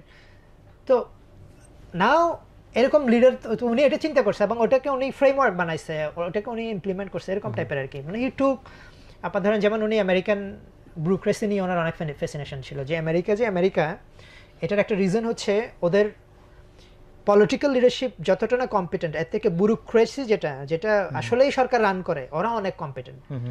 মানে এটার আবার আপনার মেমোরি, মানে আপনার যে পলিটিক্যাল লিডারশিপ ওরা তো আসে আর যায়, বাট এই ব্যুরোক্রেসি তো মেমোরিটা, হ্যাঁ মেমোরিটা লঙ্গার, এবং এটা তো থাকেই part of the deep state. হ্যাঁ, ডিপ স্টেট। তো ওইটার কারণে হচ্ছে আপনার ধরেন উনি দেখলো যে, তো উনি তখন চিন্তা করলো যে উনি বললো যে আমরা সিঙ্গাপুরের যে ব্যুরোক্রেসিটা হবে এটা হবে ওয়ার্ল্ড ক্লাস, এবং এটা হচ্ছে কম্পিট করবে হচ্ছে গ্লোবাল স্ট্যান্ডার্ডে। তো ওনারা ওটা করছে।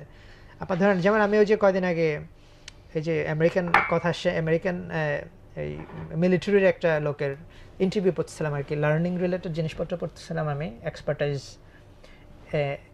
কি বলে এক্সিলারেটিং এক্সপার্টাইজ নামে একটা ডিসিপ্লিন আছে আর কি।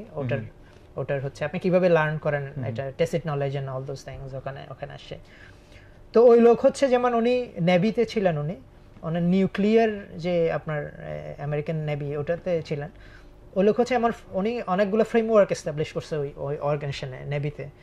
স্টিল ওই ফ্রেমওয়ার্কগুলো চলছে আর কি, মানে উনি হায়ারিং এর ক্ষেত্রে, এটার ক্ষেত্রে, এই জিনিসগুলো। আমার কাছে মনে হয় ওই জায়গাগুলোতে আমাদের চিন্তাগুলো ওখানে যায় না আর কি, আমি যদি গভর্নমেন্টে বলি। আমার মনে হয় এই প্রথম কোন একটা বই কথাতে আমি মানে বাউন্ডারির অনেক বাইরে টাইরে গিয়েছি, এটা সেটার ভিতরে টাচ করছি, বিকজ আপনার সাথে কথা বলাটা আসলে খুব এন্টারটেইনিং। তো দর্শক, আমরা অ্যাকচুয়ালি অনেক লম্বা একটা কনভারসেশনের মধ্যে ছিলাম, যদিও এই বই আমরা ভাবছিলাম যে কনভারসেশন কতক্ষণ আমরা চালাবো, বাট দেখলাম যে অনেক লম্বা হয়ে গেছে। সো আমাদের অন্যান্য পর্বে যে ঘোষণাটা থাকে সেটা এই পর্বেও থাকছে, যে আপনাদের এই পুরো আলোচনা থেকে, আমাদের আলোচনা থেকে আপনারা যা কিছু নিতে পারলেন, যা কিছু শিখলেন, জানলেন, বুঝলেন, যে ইনসাইটসগুলো পেলেন, সেটা আপনারা আমাদের কমেন্টে লিখে জানাবেন। সেখান থেকে অন্তত 3 জনকে আমরা পুরস্কৃত করব। সো আমরা ভেরি ডিলাইটেড যে আজকে আমরা যাকে এখানে পেয়েছি গেস্ট হিসেবে, যিনি অনেক পড়েন। সো এবং আমরা পুরো কনভারসেশন থেকে আপনারা সেটা হয়তো একটা ধারণা পেয়েছেন।